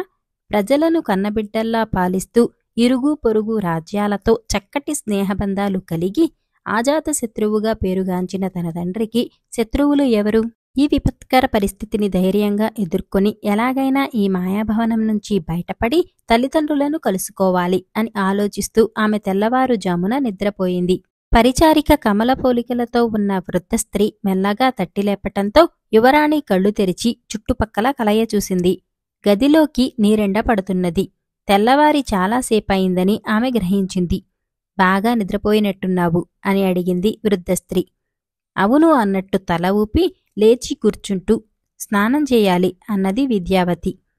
అంతా సిద్ధంగా ఉన్నది అంటూ దాపులనున్న స్నానం గదిని చూపించింది వృద్ధ స్త్రీ. విద్యావతి లోపలికి వెళ్లి స్నానం చేసి తనకోసం అక్కడ చక్కగా మడతపెట్టి ఉంచిన దుస్తులు ధరించి వెలుపలికి వచ్చింది. అక్కడ 2 పరిచారికలు తన దుస్తులు వంటివే ధరించి ఉండటం చూసి ఆమె అమితాశ్చర్యం చెందింది. వృద్ధ స్త్రీ విద్యావతికి వాళ్లను చూపుతూ, వీళ్లు నీ అవసరాలు సమకూర్చటానికి వచ్చిన నీలామాల అనే పరిచారికలు. నీకు ఏం కావాలన్నా వీళ్లను అడగవచ్చు అన్నది. నువ్వు ఇక్కడే ఉంటావు కదా అని అడిగింది విద్యావతి. ఉంటాను లేదు, అది వేరే విషయం. నీకది అనవసరం. ఇక్కడ ఒక ముఖ్యమైన విషయం గుర్తుంచుకో. నువ్వు నన్ను కాని ఇతర పరిచారికలను కాని ఎటువంటి ప్రశ్నలు అడగకూడదు, తెలిసిందా అని హెచ్చరించి ఆ స్త్రీ వేగంగా వెలుపలికి వెళ్ళిపోయింది. ఉదయం భోజనం చేశాక యువరాణి విద్యావతి ఆ విశాలమైన గదిలో ఒక కిటికీ సమీపంలో ఉన్న ఆసనంలో కూర్చున్నది. గది గోడలకు అడుగు నుంచి పైకప్పు వరకు కొంచెం కూడా ఖాళీ లేకుండా నిలువుటద్దాలు అమర్చబడి ఉన్నాయి. 2 పెద్ద కిటికీల గుండా బయట ఉన్న ఉద్యానవనం అందంగా కనిపిస్తున్నది. పరిచారికలిద్దరూ గదిలోకి వస్తువులను, తెరలను చక్కగా సర్దటం ప్రారంభించారు. వాళ్లు గదిలో ఒకవైపు నుంచి మరొక వైపుకు వెళుతూ ఉంటే అద్దంలో వాళ్ల ప్రతిబింబాలు రకరకాలుగా కనిపించసాగాయి. పరిచారికల వేషధారణ మాత్రమే కాదు, రూపురేఖలు కూడా తనలాగే ఉండటం గమనించి యువరాణి ఆశ్చర్యం చెందింది. మధ్యాహ్నానికి ఒక పరిచారిక యువరాణికి భోజనం తెచ్చిపెట్టింది. యువరాణి మౌనంగా భోజనం ముగించి వాళ్లు చెప్పకముందే లేచి వెళ్లి పరుపు మీద పడుకున్నది. ఒక పరిచారిక ఆమె దగ్గరగా నిలబడి మెల్లగా వింజామర వేవసాగింది. అలా సాయంకాలం వరకు 2 పరిచారికలలో ఎవరో ఒకరు ఆమె వెంట ఉంటూనే ఉన్నారు. సాయంకాలానికి యువరాణి, ఉద్యానవనంలో విహారానికి వెళదాంరా అంటూ వృద్ధ స్త్రీ అక్కడికి వచ్చింది. విద్యావతి నెమ్మదిగా లేచి మౌనంగా ఆ స్త్రీ వెంట నడచి ఉద్యానవనం చేరింది. అడవి నుంచి ఉద్యానవనం మీదుగా వీస్తున్న గాలి యువరాణికి ఎంతో హాయిగా అనిపించింది. ఆమె వెనుకగా కొంతసేపు నడిచిన వృద్ధ స్త్రీ ఒకచోట కూర్చొని ఆమెనే గమనించసాగింది. విద్యావతి ఉద్యానవనంలో రకరకాల పువ్వులను, చెట్లను చూస్తూ కంబళి పరిచినట్టు ఉన్న పచ్చగడ్డి మీద చాలాసేపు నడిచింది. చీకటి పడుతుండగా 2 మళ్లీ మాయాభవనం చేరారు. భవనంలో ప్రవేశించి కొంత దూరం ముందుకు వెళ్ళాక విద్యావతికి కిందటి రాత్రి పడుకున్న శయనగృహాన్ని దాటి వచ్చేశామా అనిపించింది. వృద్ధ స్త్రీ పక్కన ఉన్న తలుపు తెరిచింది. ఎదురుగుండా విశాలమైన గది కనిపించింది. కాని అక్కడి తెరలు వేరొక రంగులో ఉండటం విద్యావతి గమనించింది. భోజనం ముగించి ఆమె అక్కడే పడుకొని ఆ రాత్రి హాయిగా నిద్రపోయింది. మర్నాడు తెల్లవారగానే లేచి ఆమె కిటికీ గుండా వెలుపలకి చూసింది. ఆమెకు ఉద్యానవనంలో వేరొక భాగం కనిపించింది. ఉద్యానవనంలోని మొక్కలు, పువ్వులు నిన్నటివిలాగా లేవు.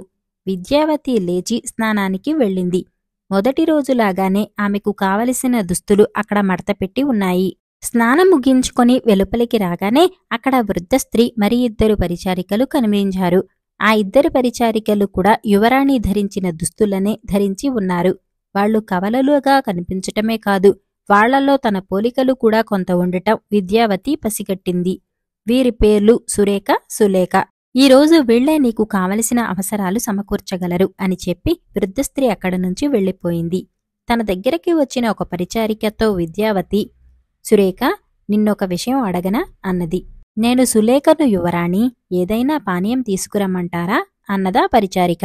ఏదీ వద్దు, నువ్వు ఇక్కడ చాలా కాలంగా ఉంటున్నావా అని అడిగింది విద్యావతి సూటిగా. లేదు యువరాణి, ఇక్కడకు వచ్చి 2 నెలలు కూడా కాలేదు అన్నది సులేఖ. అలాగా, మరి అంతకు పూర్వం ఎక్కడ ఉండేదానివి అని అడిగింది విద్యావతి. ఇంటి దగ్గరే యువరాణి అన్నది సులేఖ. నువ్వంటే నాకు చాలా ఇష్టం. నేను నా భవనానికి తిరిగి వెళ్లేటప్పుడు నాతో పాటు వస్తావా అని అడిగింది విద్యావతి. ఇది కూడా మీ భవనమే యువరాణి. యజమాని కోరినంతకాలం మీరిక్కడే ఉంటారు. ఆ తర్వాత ఆయన మిమ్మల్ని తీసుకువెళ్లవచ్చు. అయితే అది ఎప్పుడు ఎక్కడికి అన్న విషయాలు మాత్రం నాకు తెలియదు అన్నది సులేఖ. అలాగా అని అంతటితో ఊరుకున్నది విద్యావతి. ఆ తర్వాత ఒకరితో ఒకరు ఏమీ మాట్లాడుకోలేదు. మధ్యాహ్నం భోజనం చేసి విద్యావతి కునుకు తీయటానికి తల్పం మీద చేరి దూరంలో నిలబడి ఉన్న పరిచారికను చూసి, సులేఖ, ఇలా వచ్చి నా పక్కన కూర్చో, నిన్నొక విషయం అడగాలి అన్నది. యువరాణి, నేను సురేఖను అంటూ దగ్గరికి వచ్చింది పరిచారిక. అలాగా, మీరిద్దరూ ఒకేలాగా ఉండటం వల్ల మీ పేర్లు తారుమారవుతున్నాయి. ఎంతకూ మీరిద్దరూ కవలలే కదా అని అడిగింది విద్యావతి. కాదు యువరాణి, అసలు మేం తోబుట్టువులం కూడా కాదు అన్నది సురేఖ. మీరెంతకాలంగా ఇక్కడ ఉంటున్నారు అని అడిగింది విద్యావతి. 1-2 నెలలుగా అన్నది సురేఖ. ఇంత పెద్ద భవనంలో మీరిద్దరే ఉంటున్నారా అని అడిగింది విద్యావతి ఆశ్చర్యంగా. నిన్న మీకు పరిచర్యలు చేయటానికి నీలామాలా వచ్చారు. ఈరోజు మేం వచ్చాం. రేపు ఎల్లుండు ఆ తర్వాత వేరేవారు వస్తారు. మాలాగే ఇక్కడ ఇంకా కొందరు పరిచారికలు ఉన్నారు. కాని వాళ్లందరినీ నేను చూడలేదు. వాళ్ల పేర్లు కూడా నాకు తెలియదు అన్నది సురేఖ. మరిక్కడ పురుషులెవరూ లేరా? మీ యజమాని ఉన్నాడు కదా అని అడిగింది విద్యావతి. ఉన్నారు, కాని పురుషులు దూరంగా విడిగా ఉంటారు. మా ఛాయలకు రారు. యజమాని ఎప్పుడో కాని రాడు. ఇంతవరకు నేను మా యజమానిని చూడలేదు. సరే యువరాణి, మీ నిద్రకు వేళయింది అంటూ సురేఖ విద్యావతి పడకను సిద్ధం చేసి ఆమె పడుకోగానే పైన పట్టువస్త్రం కప్పి దూరంగా వెళ్లి కిటికీ దగ్గరన్న చిన్న ఆసనంలో కూర్చున్నది. సాయంత్రం విద్యావతి లేచేసరికి ఆమెను విహారానికి తీసుకువెళ్లటానికి వృద్ధస్త్రీ అక్కడ సిద్ధంగా ఉన్నది. తను విహారానికి వెళ్లేటప్పుడు వృద్ధస్త్రీ తప్ప మరొకరు రావటం లేదు. వృద్ధస్త్రీ కూడా తనతో తూచితూచి మాట్లాడుతుందే తప్ప అవసరానికి మించి ఒక్క ముక్క కూడా మాట్లాడటం లేదు. వీళ్లందరినీ శాసిస్తున్నది ఎవరా అని ఆలోచిస్తూ విద్యావతి వృద్ధస్త్రీతో పాటు కొంతసేపు ఉద్యానవనంలో నడవసాగింది. చీకటి పడగానే ఇద్దరూ మాయాభవనంలోకి వచ్చారు. వృద్ధస్త్రీ తనను ఇప్పుడు వేరొక గదిలోకి తీసుకువెళ్లినట్టు విద్యావతి స్పష్టంగా గ్రహించింది. మరునాడు ఆమె నిద్రలేచేసరికి మాలిని, శాలిని అనే ఇద్దరు పరిచారికలు వచ్చారు. వాళ్లు తాను ధరించిన దుస్తులే ధరించి ఒకే పోలికలతో ఉన్నారు. తనను ఇక్కడికి అపహరించుకుని వచ్చిన దుర్మార్గులు తనను ఇతరులు గుర్తుపట్టకుండా ఉండటానికి కావలసిన ఏర్పాట్లన్నీ ముందే జాగ్రత్త చేసి ఉంచారని విద్యావతి గ్రహించి దీనికి తరుణోపాయం ఏమిటా అని తీవ్రంగా ఆలోచించసాగింది. మహేంద్రనాథుడు సారస సరోవర తీరాన్ని జాగ్రత్తగా పరిశీలిస్తూ అరణ్యం కేసి నడక సాగించాడు. సరోవరం చుట్టూ సరైన మార్గం లేదు. ఏవేవో తీగలు, ముళ్ల పొదలు అడ్డంగా అల్లుకుని ఉన్నాయి.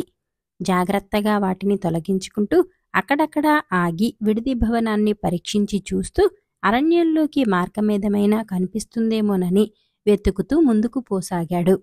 ఆ రోజు సూర్యాస్తమయం అయ్యే వరకు ఎంత ప్రయత్నించినా అతడికి అరణ్యంలోకి మార్గం కనిపించలేదు.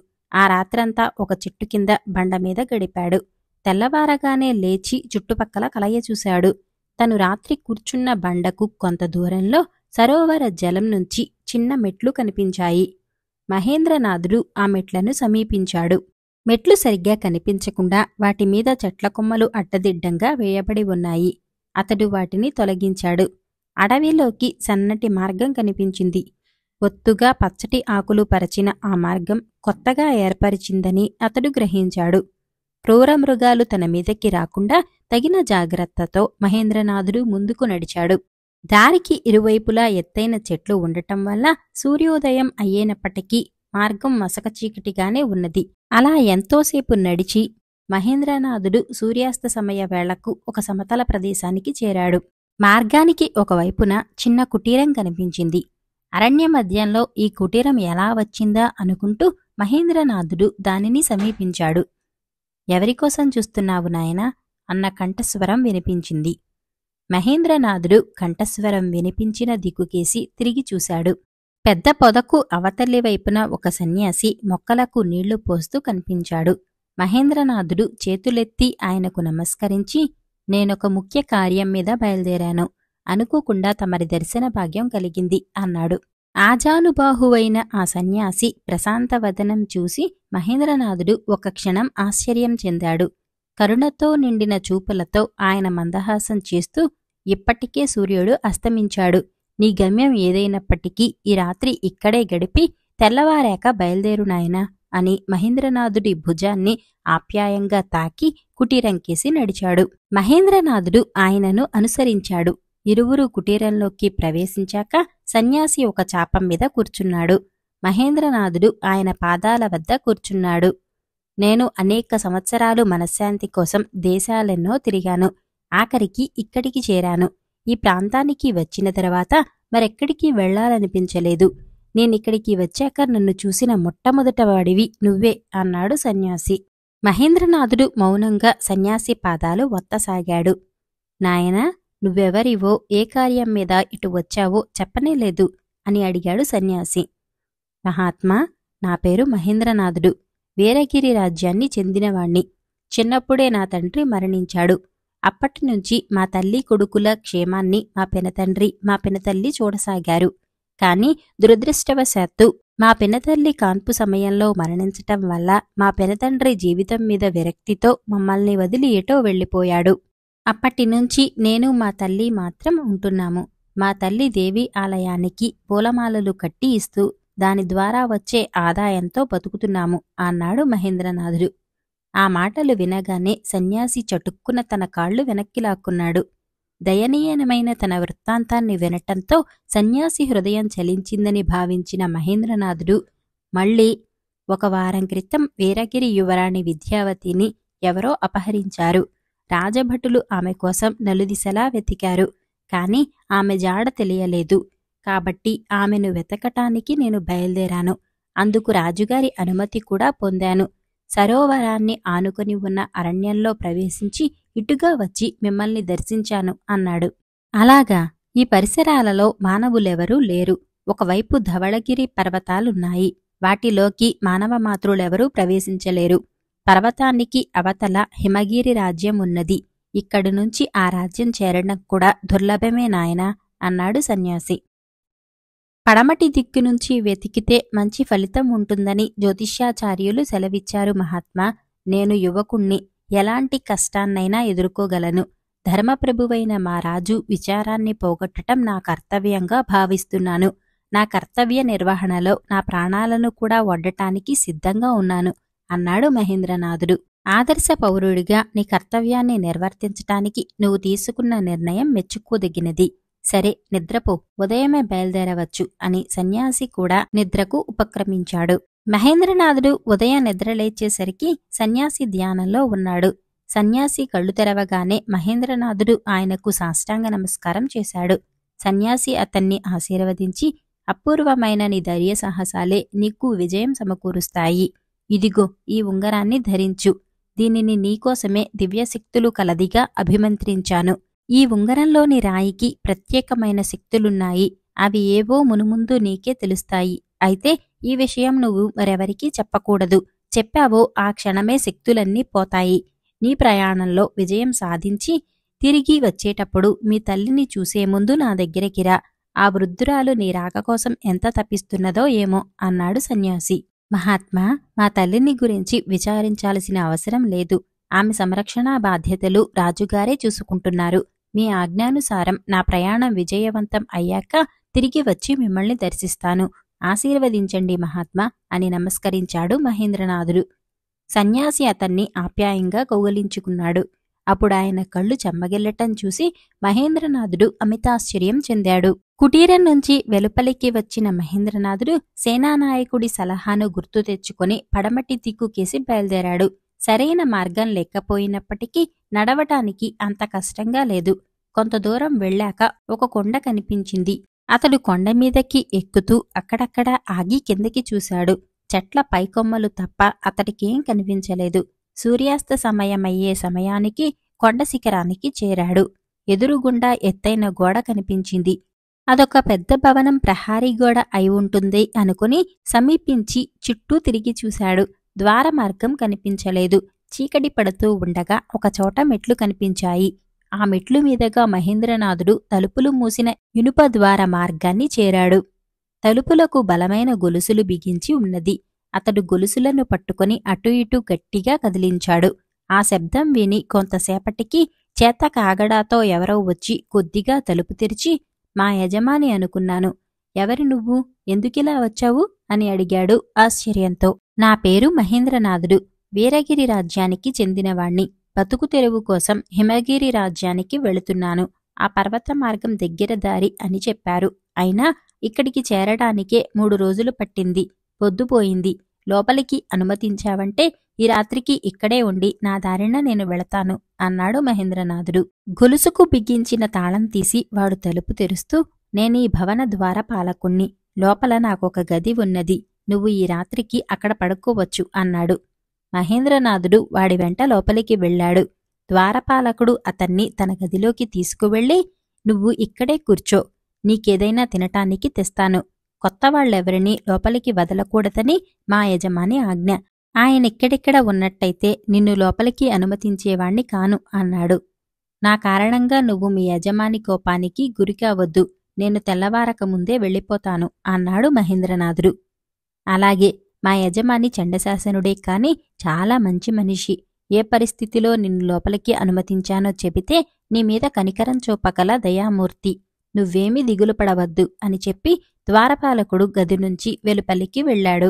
అరణ్య మధ్యంలో ఎత్తైన కొండమీద నిర్మానుష్యంగా ఉన్న స్థలంలో ఈ భవనాన్ని ఎందుకు నిర్మించారు? ఈ భవనం యజమాని ఎవరై ఉంటారు? అతడు దయామూర్తి అని ద్వారపాలకుడు చెబుతున్నాడు.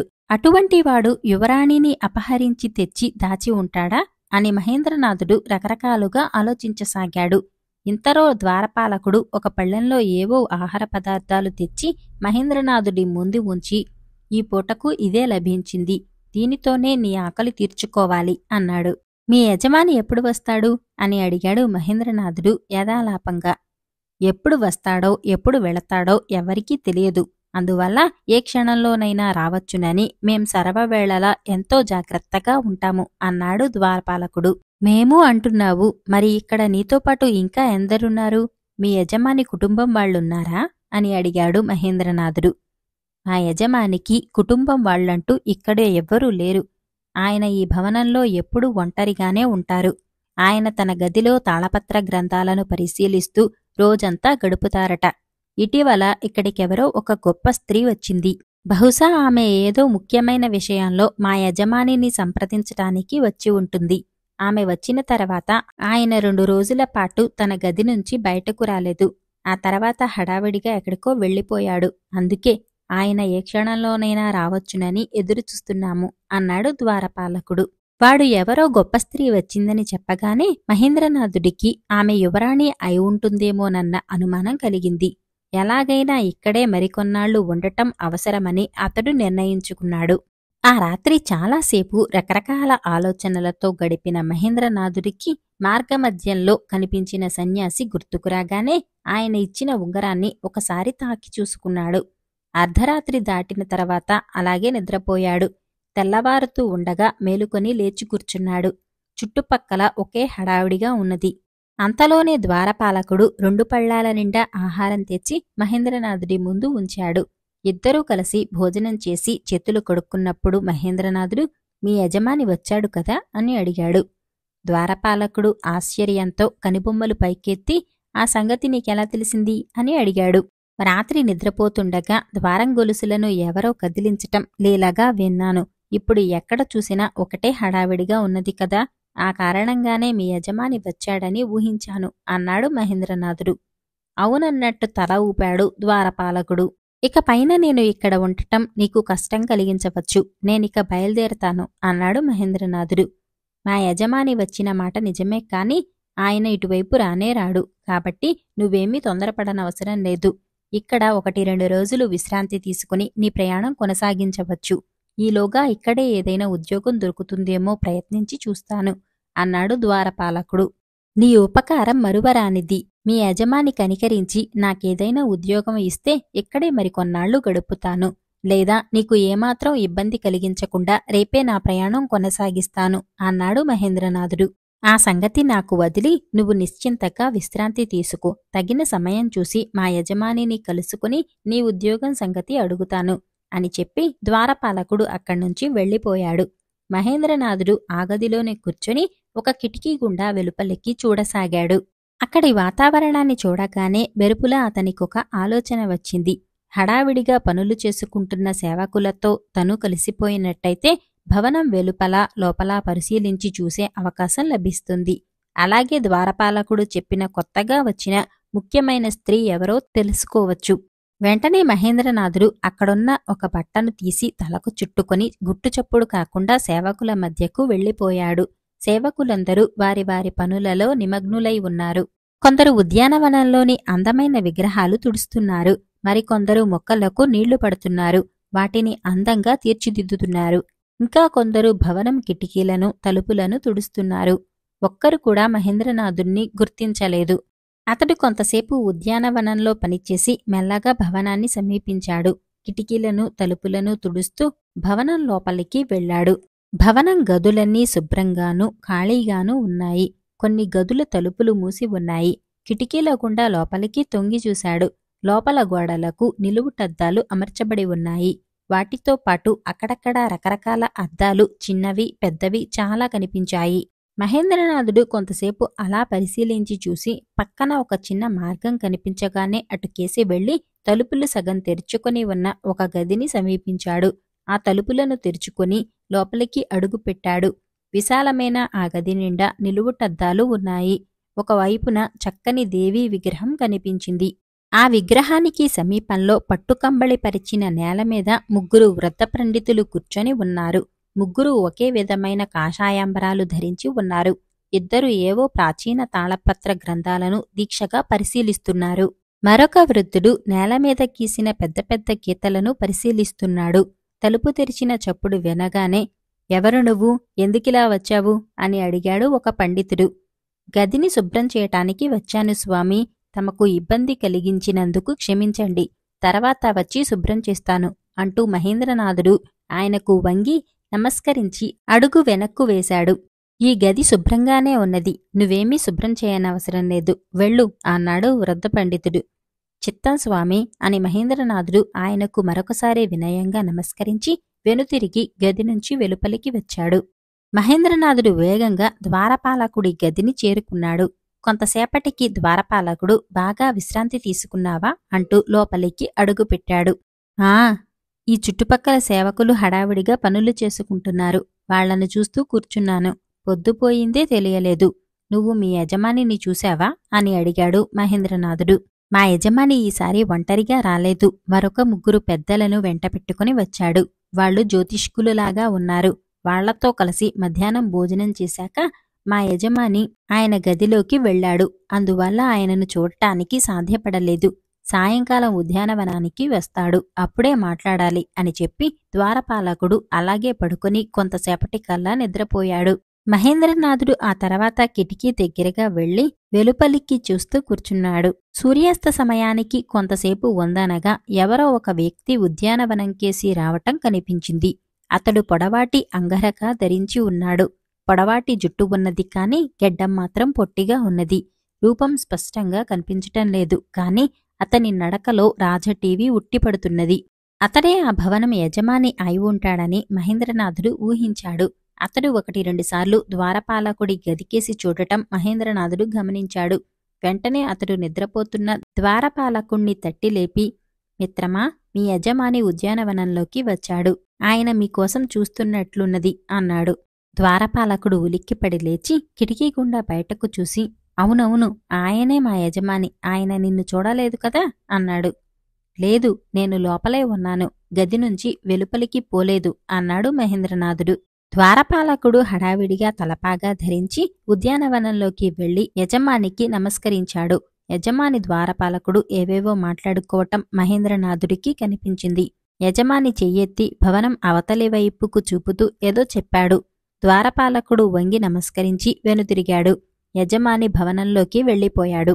చీకటి పడుతుండగా ద్వారపాలకుడు వచ్చి మహేంద్రనాథుణ్ణి చూసి నవ్వుతూ, "నీకొక శుభవార్త. మా యజమాని భవనానికి అవతలి వైపు ఉన్న ద్వారపాలకుణ్ణి మార్చమన్నాడు. అవతలి వైపున అందరూ స్త్రీలే ఉంటారు. అక్కడ కాపలా ఉండటానికి నీకు సమ్మతమైతే" అనే మాటను పూర్తి చేసేలోగా, "తప్పక ఉంటాను. ఈరోజే ఆ ఉద్యోగంలో చేరుతాను" అన్నాడు మహేంద్రనాథుడు. "మంచిది, నాతో రా మిత్రమా. నేను నిన్ను అక్కడికి తీసుకెళ్తాను. అటువైపు సాధారణంగా మనుషులెవరూ రారు. తలుపులు ఎప్పుడూ మూసే ఉంటాయి" అంటూ ద్వారపాలకుడు దివిటి వెలిగించి తీసుకుని ముందుకు నడవసాగాడు. మహేంద్రనాథుడు అతన్ని అనుసరించాడు. ఇద్దరూ కొంత దూరం నడిచాక కిందకి మెట్లు కనిపించాయి. వాటి గుండా మరికొంత దూరం నడిచాక గొలుసులు బిగించిన ఇనుప ద్వారం కనిపించింది. అక్కడ నుంచి భవనం అంతా స్పష్టంగా కనిపించటం లేదు. ద్వారపాలకుడు, "ఇక్కడ పెద్దగా పని ఏదీ ఉండదు.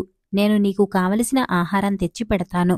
పొద్దున నేను రాగానే నువ్వు వెళ్ళి నా గదిలో విశ్రాంతి తీసుకోవచ్చు. ఈ దివిటి ఇక్కడే ఉండని. జాగ్రత్త సుమా" అని హెచ్చరించి వెళ్లాడు. దాదాపు 2 గంటలు గడిచాక ద్వారపాలకుడు ఆహారం తెచ్చాడు. మహేంద్రనాథుడు భోజనం చేసిన తర్వాత ద్వారపాలకుడు తాళంచెవి ఒకటి అందిస్తూ, "దీనిని జాగ్రత్తగా ఉంచు. తలుపు తెరుచుకుని వెళ్లేవు సుమా. అంతా కీకారణ్యం. దారి తెన్ను కనిపించదు" అని చెప్పి వెళ్లిపోయాడు. అతడు వెళ్ళాక మహేంద్రనాథుడు ఆ భవనంలో ఉన్న స్త్రీ యువరాణా కాదా అన్న విషయం తెలుసుకోవటం ఎలాగా అని ఆలోచిస్తూ జాగ్రత్తగా అక్కడే కూర్చున్నాడు. విద్యావతి కనిపించకుండా పోయి 1 వారం గడిచిపోయింది. ఇంతవరకు ఆమె ఎక్కడ ఉన్నది తెలియలేదు అన్నది రాణి వజ్రేశ్వరీదేవి రాజుతో పట్టరాని దుఃఖంతో. వీరసేన మహారాజు వెంటనే సమాధానం చెప్పలేకపోయాడు. కొంతసేపు మౌనం వహించి ఆ తర్వాత ఆయన, "విద్యావతిని వెతకటానికి నలుదిశలకు మన భటులను పంపాము. వాళ్లల్లో ఇంకా కొంతమంది తిరిగి రాలేదు. మన రాజ్య పౌరులు కూడా కొందరు యువరాణిని వెతకటానికి వెళ్లారు. త్వరలో శుభవార్త అందించగలరు. విచారించకు దేవి అన్నాడు ఆమెకు నెమ్మదిగా ఓదార్చుతూ. విద్యావతిని వెతకటానికి మీ అనుమతి కోసం ఒక యువకుడు వచ్చాడని చెప్పారు కదా, అతడేమయ్యాడు అని అడిగింది రాణి. అవును, మహేంద్రనాథుడు కూడా ఇంకా రాలేదు. దృఢ సంకల్పంతో వెళ్లిన ఆ సాహస యువకుడు తప్పకుండా మన విద్యావతి జాడను కనుగొని రాగలడన్న నమ్మకం నాకున్నది అన్నాడు రాజు ఎంతో విశ్వాసంతో. విద్యావతిని వేరొక దూరరాజ్యానికి అపహరించుకొని వెళ్లారేమో అని తన అనుమానాన్ని వెళ్లబుచ్చింది రాణి. ఆ అనుమానంతోనే నీ సోదరుడు ఉగ్రసేనుడు పొరుగు రాజ్యాలలోని మన వేగులకు ఈ విషయం తెలియచేశాడు. కాబట్టి నువ్వేమీ భయపడనవసరం లేదు. పైగా విద్యావతికి గ్రహాల ప్రతికూల దశ కూడా త్వరలో అంతం కానున్నది. ఆమె మనల్ని చేరే సమయం అట్టే దూరంలో లేదు. ధైర్యంగా ఉండు. వాచస్పతాచార్యులను రప్పించి యువరాణి గ్రహస్థితి ఎలా ఉన్నదో తెలుసుకుందాం అని చెప్పి రాజు ఒక భటుణ్ణి పిలిపించి ప్రధాన జ్యోతిష్యాచార్యులు వాచస్పతిని వెంటపెట్టుకుని రమ్మని ఆజ్ఞాపించాడు. ఆ రోజు సాయంకాలం రాజును చూడటానికి వచ్చిన వాచస్పతాచార్యులు ఆయనకు నమస్కరించి, నేను తమ దర్శనానికి బయలుదేరుతూ ఉండగా భటుడు వచ్చాడు. ఇతడు నా శిష్యులలో ముఖ్యుడైన మంజునాథుడు. ఇతడొక వార్త తెచ్చాడు. దానిని తెలియచేయటానికి ఇతన్ని కూడా తీసుకువచ్చాను అన్నాడు వెంటబెట్టుకుని వచ్చిన యువకుణ్ణి చూపుతూ. విద్యావతి గురించేనా అని అడిగింది రాణి ఆతృతగా. వెంటనే మంజునాథుడు, ఒక విధంగా యువరాణిని గురించే మహారాణి. జ్యోతిష్య శాస్త్రంలో నాకు కలిగిన కొన్ని సందేహాలను తీర్చుకోవటానికి నేను రాజ్యంలోని ప్రముఖ జ్యోతిష్యులను కలుసుకోవటానికి వెళ్లాను. అప్పుడు వారు యువరాణి విద్యావతీదేవి జాతకాన్ని పరిశీలించటానికి వారిని జగత్పతాచార్యుడు ఆహ్వానించినట్టు నాతో చెప్పారు. జగత్పతిని నేను లోగడ 1-2 సార్లు మా గురువుగారి గృహంలో చూశాను. అందువల్ల ఆ సంగతి ఆయనకు తెలియచేయటానికి వెళ్లాను. అయితే అక్కడి జగత్పతి జాడ లేదు అన్నాడు. యువరాణి జాతకం గురించిన సకల వివరాలు నేను జగత్పతితో చర్చించాను. యువరాణి కనిపించకుండా పోయిన రోజు నుంచి జగత్పతి నా దగ్గరికి రాకపోవటం, ఇప్పుడు నాకు తెలియకుండా యువరాణి జాతకం గురించి అతడు ఇతర జ్యోతిష్య పండితులతో చర్చించటం వింతగా ఉన్నది. ఆ విషయం నా నుంచి దాచటం మరీ విడ్డూరంగానూ అంతుబట్టని విషయంగానూ ఉన్నది అన్నాడు వాచస్పతాచార్యులు విచారంగా. అయినా జగత్పతి స్వభావం ఎటువంటిదో, అతడు నమ్మదగినవాడో కాదో మీకే తెలియాలి. ఒకవేళ అతడు మీకు తెలియకుండా ఇతర జ్యోతిష్య పండితులతో సంప్రదించిన తర్వాత యువరాణి భవిష్యత్తును గురించి ఏదైనా శుభవార్త తీసుకొస్తాడేమో వేచి చూద్దాం అన్నాడు రాజు. ఈనాటి వరకు జగత్పతి నిజాయితీని అనుమానించవలసిన పరిస్థితి నాకు ఏర్పడలేదు. అయితే ఇప్పుడు అతడు యువరాణి జాతకం గురించి ఇతర జ్యోతిష్య పండితులతో చర్చిస్తూ ఆ విషయాన్ని నా నుంచి దాస్తున్నాడంటే అతన్ని అనుమానించవలసి వస్తుంది. ఇప్పుడతడు ఎక్కడున్నాడు, ఏం చేస్తున్నాడు మొదలైన సంగతులు తెలుసుకోవాలి. సరే, అతని జాడ తెలియగానే నేనే స్వయంగా మీ దగ్గరికి వస్తాను అని చెప్పి రాజు దగ్గర సెలవు తీసుకుని వాచస్పతాచార్యులు శిష్యుడితో సహా అక్కడి నుంచి బయలుదేరాడు. ఆ తర్వాత రాజు వాచస్పతాచార్యులు చెప్పిన సంగతిని సేనానాయకుడు ఉగ్రసేనుడితో చెప్పాడు. అంతా విన్న ఉగ్రసేనుడు యువరాణి జాతకం పట్ల జగత్పతి చూపిన అమితమైన ఆసక్తి గమనించినప్పుడే నాకు అతని ప్రవర్తన పట్ల అనుమానం ఏర్పడింది. యువరాణి కనిపించకుండా పోయిన తర్వాత అతడు లేకపోవటంతో ఆ అనుమానం మరింత ఎక్కువైంది. అతడి నివాస స్థానం, పుట్టుపూర్వత్రాలు తెలుసుకోవటానికి ఎంతో ప్రయత్నించాను. కాని ప్రయోజనం లేకపోయింది. అతడొక విచిత్రమైన వ్యక్తిలాగే ఉన్నాడు. అతడి పట్ల మనమెంతో జాగ్రత్తతో వ్యవహరించాలి అన్నాడు. సరే, మహేంద్రనాథుడి నుంచి ఏదైనా సమాచారం అందిందా? అతని తల్లి క్షేమంగా ఉన్నది కదా అని అడిగాడు రాజు. ఆమెకు ఏ కొరత లేకుండా చూసుకుంటున్నాము. మహేంద్రనాథుడు ఇంకా తిరిగి రాలేదు. ఎటువంటి సమాచారమూ లేదు అన్నాడు ఉగ్రసేనుడు. నాకెందుకో కాని ఆ యువకుడు తప్పకుండా విద్యావతి ఎక్కడ ఉన్నదో తెలుసుకుని రాగలడన్న నమ్మకం కలుగుతుంది అన్నాడు రాజు. రాత్రంతా మేలుకొని ఉన్నప్పటికీ మహేంద్రనాథుడికి అంత కష్టమనిపించలేదు. ద్వారం వద్ద కొంతసేపు కూర్చున్నాడు. ఆ తర్వాత ద్వారానికి, ఉద్యానవనానికి మధ్య ఉన్న చిన్న మార్గం గుండా కొంత దూరం ముందుకు వెళ్లి చుట్టుపక్కల పరిసరాలను కలియచూశాడు. భవనం కింది గదులన్నిటి నుంచి వెలుతురు కనిపిస్తున్నది. అయితే పై అంతస్తులలో 1-2 గదులలో మాత్రమే దీపాలు వెలుగుతున్నవి. కొంత రాత్రి గడిచిన తర్వాత కింది భాగంలోని గదులలో దీపాలు ఆరిపోయాయి. పైభాగంలోని 2 గదులలో వెలుతురు చాలాసేపు కనిపించింది. ఆ తర్వాత ఆ గదులలోని దీపాలు కూడా ఆరిపోవటం వల్ల అంతటా చిమ్మచీకటి ఆవరించింది. తెల్లవారుతూ ఉండగా అక్కడికి ద్వారపాలకుడు వచ్చి మహేంద్రనాథుడి వెంట పెట్టుకుని భవనం దక్షిణం వైపుకు తీసుకుపోయాడు. అక్కడొక విశాలమైన భోజనాల గది ఉన్నది. భోజనానికి కూర్చున్న మహేంద్రనాథుడు తల పక్కకి తిప్పి చూశాడు. తెల్లచీర కట్టుకుని మేలుముసుగు వేసుకుని ఉన్న ఒక వృద్ధ స్త్రీ వంటగది నుంచి వెలుపలికి రావటం కనిపించింది. ఆమె వెంట 2 పరిచారికలు 2 పళ్ళాల నిండా ఆహార పానీయాలను తీసుకొని వెళుతున్నారు. ఆ 2 పరిచారికలు కూడా ఒకే విధమైన దుస్తులు, ఆభరణాలు ధరించి ఉండటం చూసి ఆశ్చర్యం చెందిన మహేంద్రనాథుడు భోజనం ముగించి విశ్రాంతి తీసుకోవటానికి ద్వారపాలకుడి గదికి వెళ్ళాడు. సూర్యుడు పడమర దిశకు వాలుతూ ఉండగా మహేంద్రనాథుడు నిద్రలేచి తాను కాపలా ఉండవలసిన భవనం అవతలి ద్వారాన్ని చేరుకున్నాడు. సూర్యాస్త సమయానికి కొంతసేపు ఉన్నప్పుడు మహేంద్రనాథుడు తాను కూర్చున్న బండ మీదకి ఎక్కి నిలబడి చూశాడు. దూరంలో భవనం మెట్లు కొంత భాగం తప్ప ఏదీ కనిపించలేదు. ఉద్యానవనంలో ఏదో అలికిడి వినిపించటంతో అతడు అటువైపుకు వెళ్ళాడు. అక్కడ అతనికి ఉదయం భోజన గృహం దగ్గర కనిపించిన వృద్ధ స్త్రీ కనిపించింది. ఆమెకు వెనుక కొంత దూరంలో ఒక అందమైన యువతి ఉద్యానవనంలోని పూలను సుతారంగా తాకుతూ నడుస్తున్నది.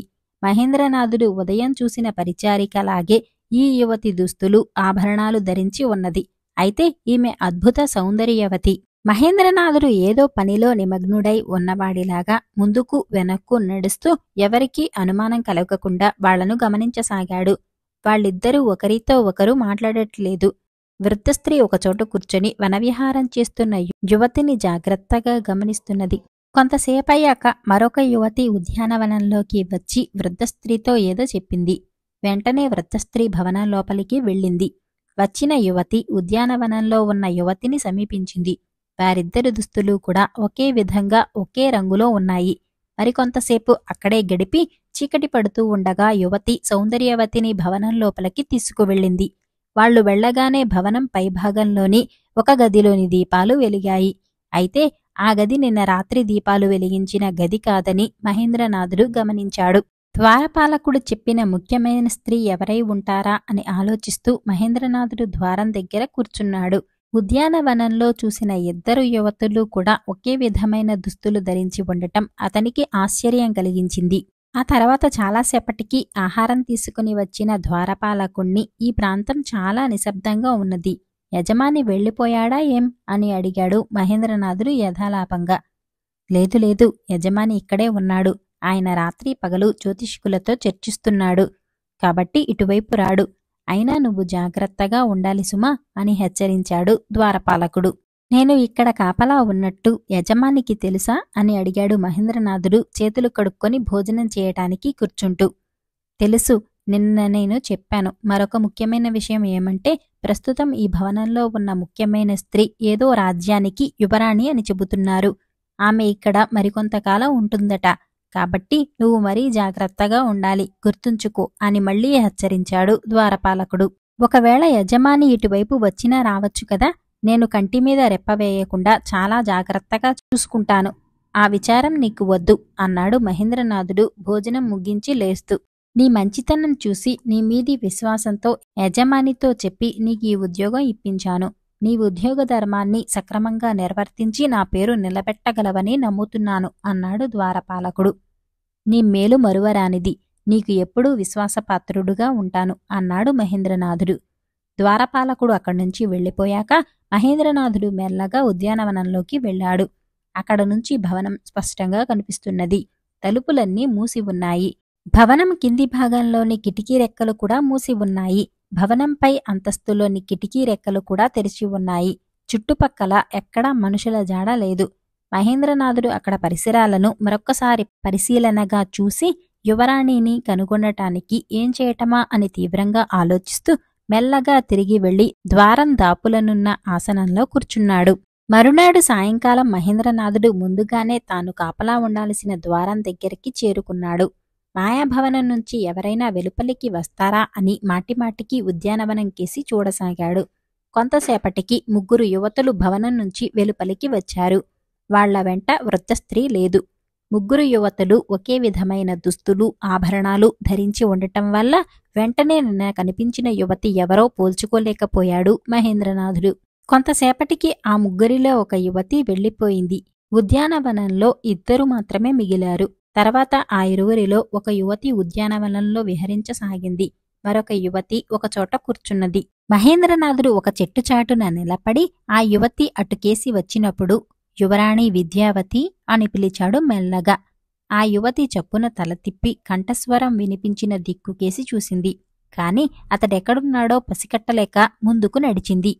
తిరిగి ఆమె ఆ చెట్టు దగ్గరికి వచ్చినప్పుడు మళ్లీ మహేంద్రనాథుడు ఆమెను పేరు పెట్టి పిలిచాడు. అప్పుడు ఆ యువతి కొంతసేపు అక్కడే ఆగిందే తప్ప తనకు కాపలా ఉన్న పరిచారికకు అనుమానం రాకుండా ఉండాలన్న ఉద్దేశంతో మళ్లీ కొంత ముందుకు నడిచి వెనక్కు తిరిగి వచ్చింది. అప్పుడు మహేంద్రనాథుడు చెట్టుచాటు నుంచి తొంగి చూశాడు.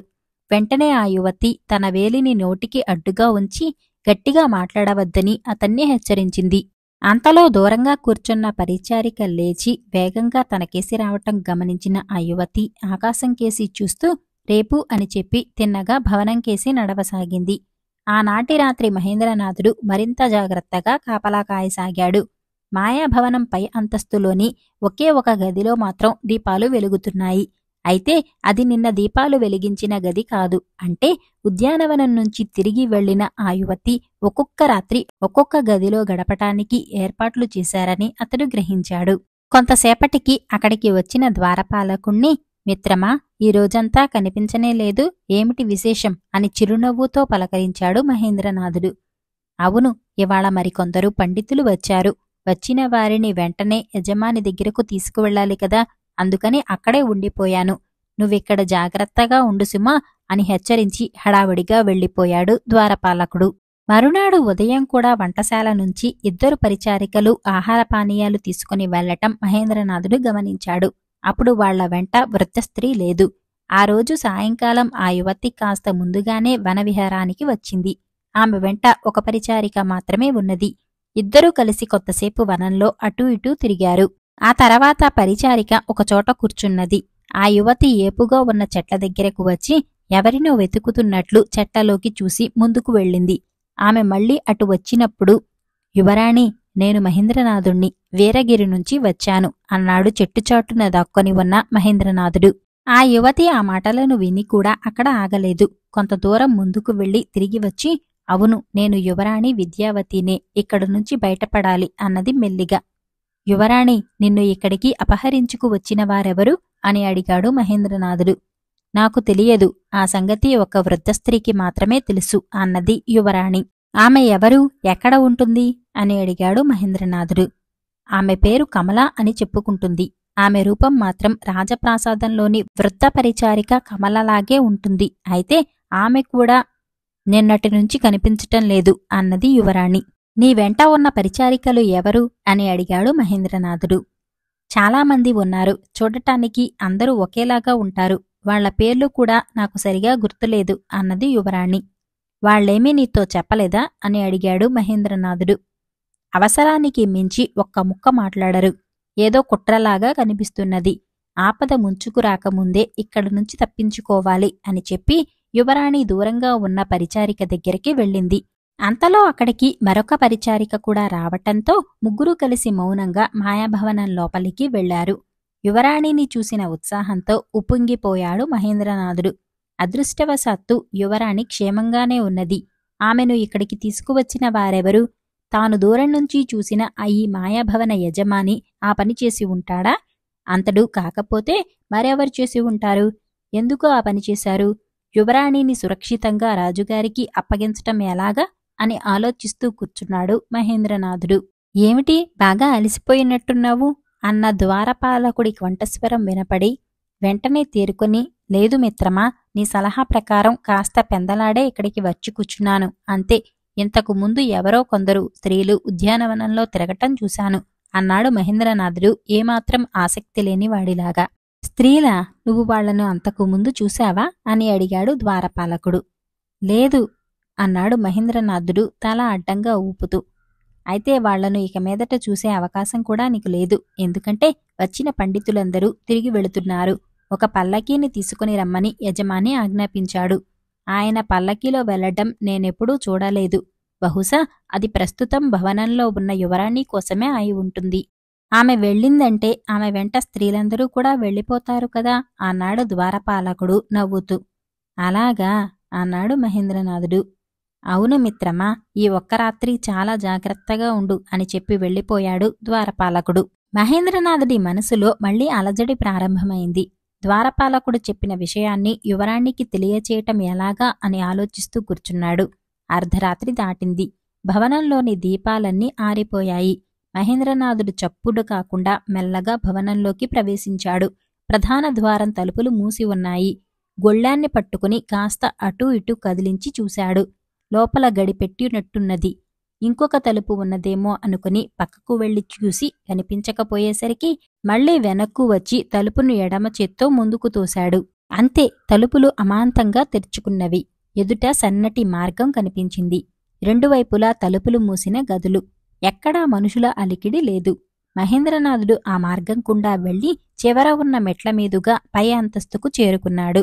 అక్కడ కూడా సన్నటి మార్గము, రెండు వైపులా తలుపులు మూసిన గదులు కనిపించాయి. అయితే అతడు ఎడమ చేత్తో తాకగానే వాటంతట అవి లోపలికి తెరుచుకోసాగాయి. అలా అతడు ఒక గదిలోకి ప్రవేశించాడు. ఎవరో ఎదుట నిలబడి నట్టిననిపించి ఒక్క క్షణం ఉలిక్కిపడ్డాడు. అయితే అది ఎదురుకుండా ఉన్న నిలువుటద్దంలో పడిన తన ప్రతిబింబమే అని వెంటనే గ్రహించాడు. ఆ గది నిండా నిలువుటద్దాలు అమర్చబడి ఉన్నాయి. మసక చీకటిలో ఎటువైపు తిరిగినా తన నీడే కనిపించింది. అక్కడ నుంచి పక్క గదిలోకి వెళ్లాడు. ఆ గది కూడా ఖాళీగానే ఉన్నది. అక్కడ నుంచి మూడవ గదిలోకి వెళ్లాడు. అక్కడ కొందరు స్త్రీలు మంచాలపై పడుకొని నిద్రపోతున్నారు. వాళ్లలో యువరాణి ఉన్నదా అని కొంతసేపు పరిశీలించి చూసి కనిపించకపోయేసరికి అక్కడ నుంచి పక్క గదిలోకి వెళ్లాడు. అక్కడ కొంతమంది స్త్రీలు నిద్రపోతున్నారు. ఆఖరికి మహేంద్రనాథుడు 5వ గదిలోకి ప్రవేశించాడు. అక్కడ హంసతూళికా తల్పం మీద ఒక యువతి నిద్రపోతున్నది. ఆమె యువరాణి అయి ఉంటుందని గ్రహించి ఆమెను సమీపించబోయినప్పుడు అతని ఎడమ చేతి వేలికున్న ఉంగరం ఒకసారి తళుక్కున మెరిసింది. మార్గమధ్యలో ముని ప్రసాదించిన ఉంగరం మహిమ కారణంగానే తలుపులు వాటంతట అవే తెరుచుకున్నాయని అతడు గ్రహించాడు. అతడు యువరాణి భుజాన్ని మెల్లగా తాకాడు. ఆమె ఉలిక్కిపడి లేచి మరుక్షణమే తల్పంపై నుంచి దిగి, మహేంద్రనాథా, నువ్వు ఇక్కడికి ఎలా వచ్చావు అని అడుగుతూ అతని వెంట వెలుపలికి వచ్చింది. ఆ సంగతి తర్వాత. రేపు నీ ప్రయాణానికి పల్లకీ సిద్ధంగా ఉన్నది.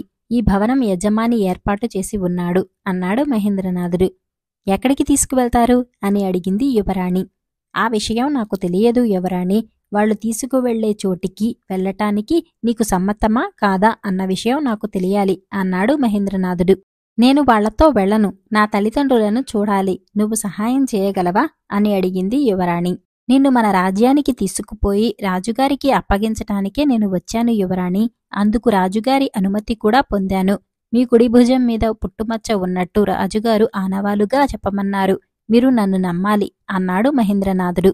యువరాణి సరేనన్నట్టు తల పంకించి, మరి ఆలస్యం ఎందుకు, ఇప్పుడే వెళ్ళిపోదాం అన్నది.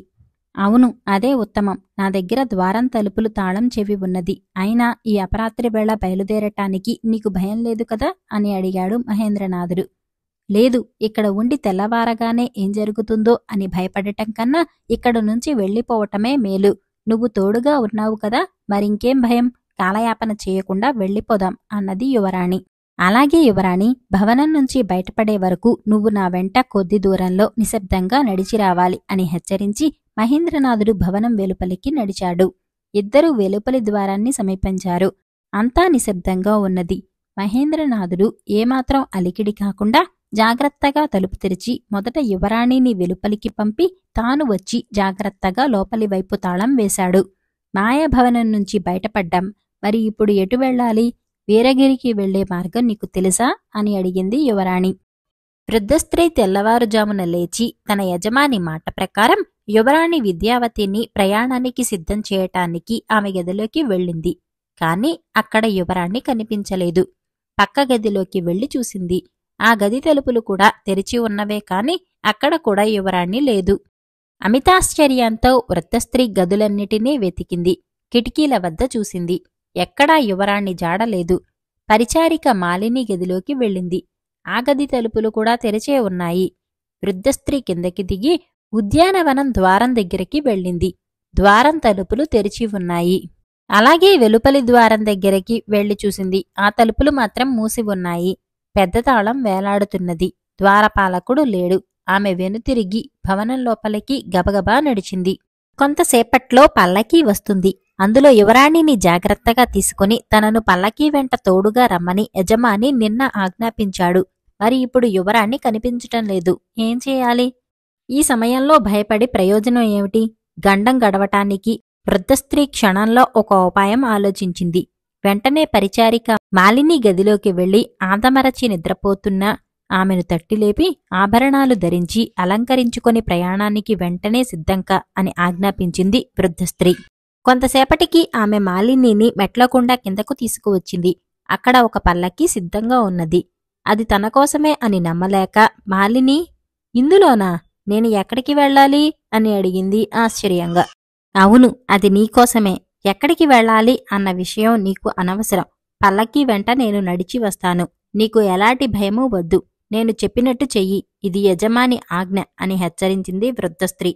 మాలిని మారు మాట్లాడకుండా వెళ్లి పల్లకీలో కూర్చొని తెరను దించింది. బోయిలు పల్లకీ నెత్తుకున్నారు.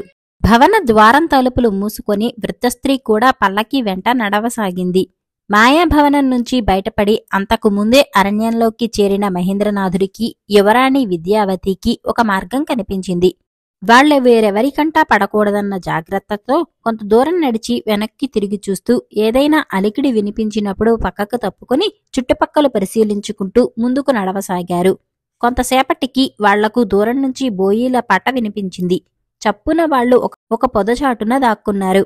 మరికొంతసేపటికి నలుగురు బోయీలు ఒక పల్లకీని మోసుకుంటూ ఆ మార్గం గుండా వాళ్లను దాటుకుని వెళ్లిపోయారు. పల్లకీ వెంట వృద్ధ స్త్రీ నడుస్తున్నది. పల్లకీలో వెళుతున్నది ఎవరో తెలియలేదు. పల్లకీ తన కోసమే వచ్చింది కదా, మరి అందులో ఇప్పుడు ఎవరు వెళుతున్నారో అని ఆలోచించసాగింది యువరాణి. యువరాణి, మనం చాలా జాగ్రత్తగా ఉండాలి. వేషాలు కూడా మార్చుకోవటం మంచిది అన్నాడు మహేంద్రనాథుడు. నిజమే, తెల్లవారాక మార్చుకుందాం అన్నది యువరాణి. తెల్లవారే సమయానికి బోయీలు మోసుకు వెళ్లిన పల్లకీ ఒక సమతల ప్రదేశాన్ని చేరుకున్నది. అక్కడ మరిద్దరు బోయీలు వేరొక పల్లకీతో సిద్ధంగా ఉన్నారు. వాళ్లకు దాపుల 3 వ్యక్తులు గుర్రాల మీద ఉన్నారు. ఆ ముగ్గురిలో ఒక వ్యక్తి వృద్ధస్త్రీని సమీపించి యువరాణిని ఆ పల్లకీ నుంచి ఈ పల్లకీలోకి రమ్మను అని ఆజ్ఞాపించాడు. ఆ మాటలకు ఆశ్చర్యపోయిన వృద్ధస్త్రీ, యజమాని ఎక్కడా? నేనాయనతో మాట్లాడాలి అన్నది. యజమాని మా కోసం వేరొక చోట వేచియున్నాడు. యువరాణిని క్షేమంగా ఆయన దగ్గరకు చేర్చే బాధ్యత నాది. నీకా విచారం వద్దు. నువ్వు ఈ పల్లకీలోనే మాయాభవనం చేరవచ్చు అని ఆజ్ఞాపించాడు ఆ వ్యక్తి. అతడి కంఠస్వరం తన యజమాని కంఠస్వరంలాగే ఉండటంతో ఒక క్షణం ఉలిక్కిపడిన వృద్ధస్త్రీ అతని ముఖాన్ని ఒకసారి తెరపారా చూసింది. అతనికి గెడ్డం లేదు. ముఖంలో రాజటీవి ఉట్టిపడుతున్నది. చూడటానికి ఎవరో రాకుమారుడిలాగే ఉన్నాడు. ఇక చేసేది లేక ఆమె అతని ఆజ్ఞానుసారం మాలినిని ఆమె ఉన్న పల్లకీ నుంచి దించి కొత్త పల్లకీలోకి పంపుతూ, వీళ్లు నిన్ను సురక్షితంగా యజమాని దగ్గరకు చేర్చగలరు, భయపడవద్దు అని చెప్పి పల్లకీ తెర మూసివేసింది. మరుక్షణమే గుర్రాలపై ఉన్న 3 వ్యక్తుల వెంట పల్లకీ కదిలింది. వృద్ధస్త్రీ అంతకుముందు మాలిని వచ్చిన పల్లకీలో మాయాభవనానికి వెనుతిరిగింది. సూర్యోదయం కాగానే మార్గం స్పష్టంగా కనిపించటంతో మహేంద్రనాథుడు, యువరాణి అమితోత్సాహంతో వేగంగా కొండ దిగనారంభించారు. అలా వాళ్లు నడిచి నడిచి మిట్ట మధ్యాహ్నం సమయానికి కొండ పాదతలం చేరి కొంతసేపు విశ్రాంతి తీసుకుని మళ్లీ ప్రయాణం కొనసాగించారు. పడమటి దిశలో పొద్దువాలుతూ ఉండగా వాళ్లొక సమతల ప్రదేశం చేరుకున్నారు. దూరంగా ఒక కుటీరం కనిపించింది. అది తనను దీవించి పంపిన ముని కుటీరమే అని గ్రహించి మహేంద్రనాథుడు పరమానందం చెందాడు. తన వేలికి ఉన్న ఉంగరాన్ని కృతజ్ఞతగా ఒకసారి చూసుకున్నాడు. ముని తనకు మహిమగల ఉంగరాన్ని ఇచ్చి ఆశీర్వదించి పంపిన విషయాన్ని యువరాణికి తెలియచేశాడు. ఆయనకిచ్చిన మాట ప్రకారం తిరుగు ప్రయాణంలో ఆయనను దర్శించుకుని వెళ్లవచ్చు అనుకుంటూ అతడు కుటీరంకేసి నడిచాడు. అంతలో కుటీరం నుంచి వెలుపలికి వచ్చిన ముని చిరునవ్వుతో, రానాయనా, నువ్వీ కార్యం సాధించగలవని నాకు తెలుసు. వీరగిరి యువరాణి విద్యావతికి స్వాగతం అన్నాడు. మా రాక కోసమే తమరు ఎదురు చూస్తున్నట్టున్నారు. మేము రావటం మీకెలా తెలిసింది అని అడిగాడు మహేంద్రనాథుడు. ముని తన వేలికి పెట్టుకున్న ఉంగరాన్ని చూపి, ఈ ఉంగరానికి, ఆ రోజు నేను నీకిచ్చిన ఉంగరానికి కొన్ని మహిమలు ఉన్నాయి. ఈ ఉంగరాన్ని నేను ధరించగానే అది నీకు తెలియకుండానే నీ ఉంగరం ద్వారా నిన్ను నా సమక్షానికి నడిపించింది అన్నాడు. అలాగా అంటూ మునికి నమస్కరించాడు మహేంద్రనాథుడు. మీరిద్దరూ ఇక్కడికి రావటం నాకెంతో ఆనందంగా ఉంది.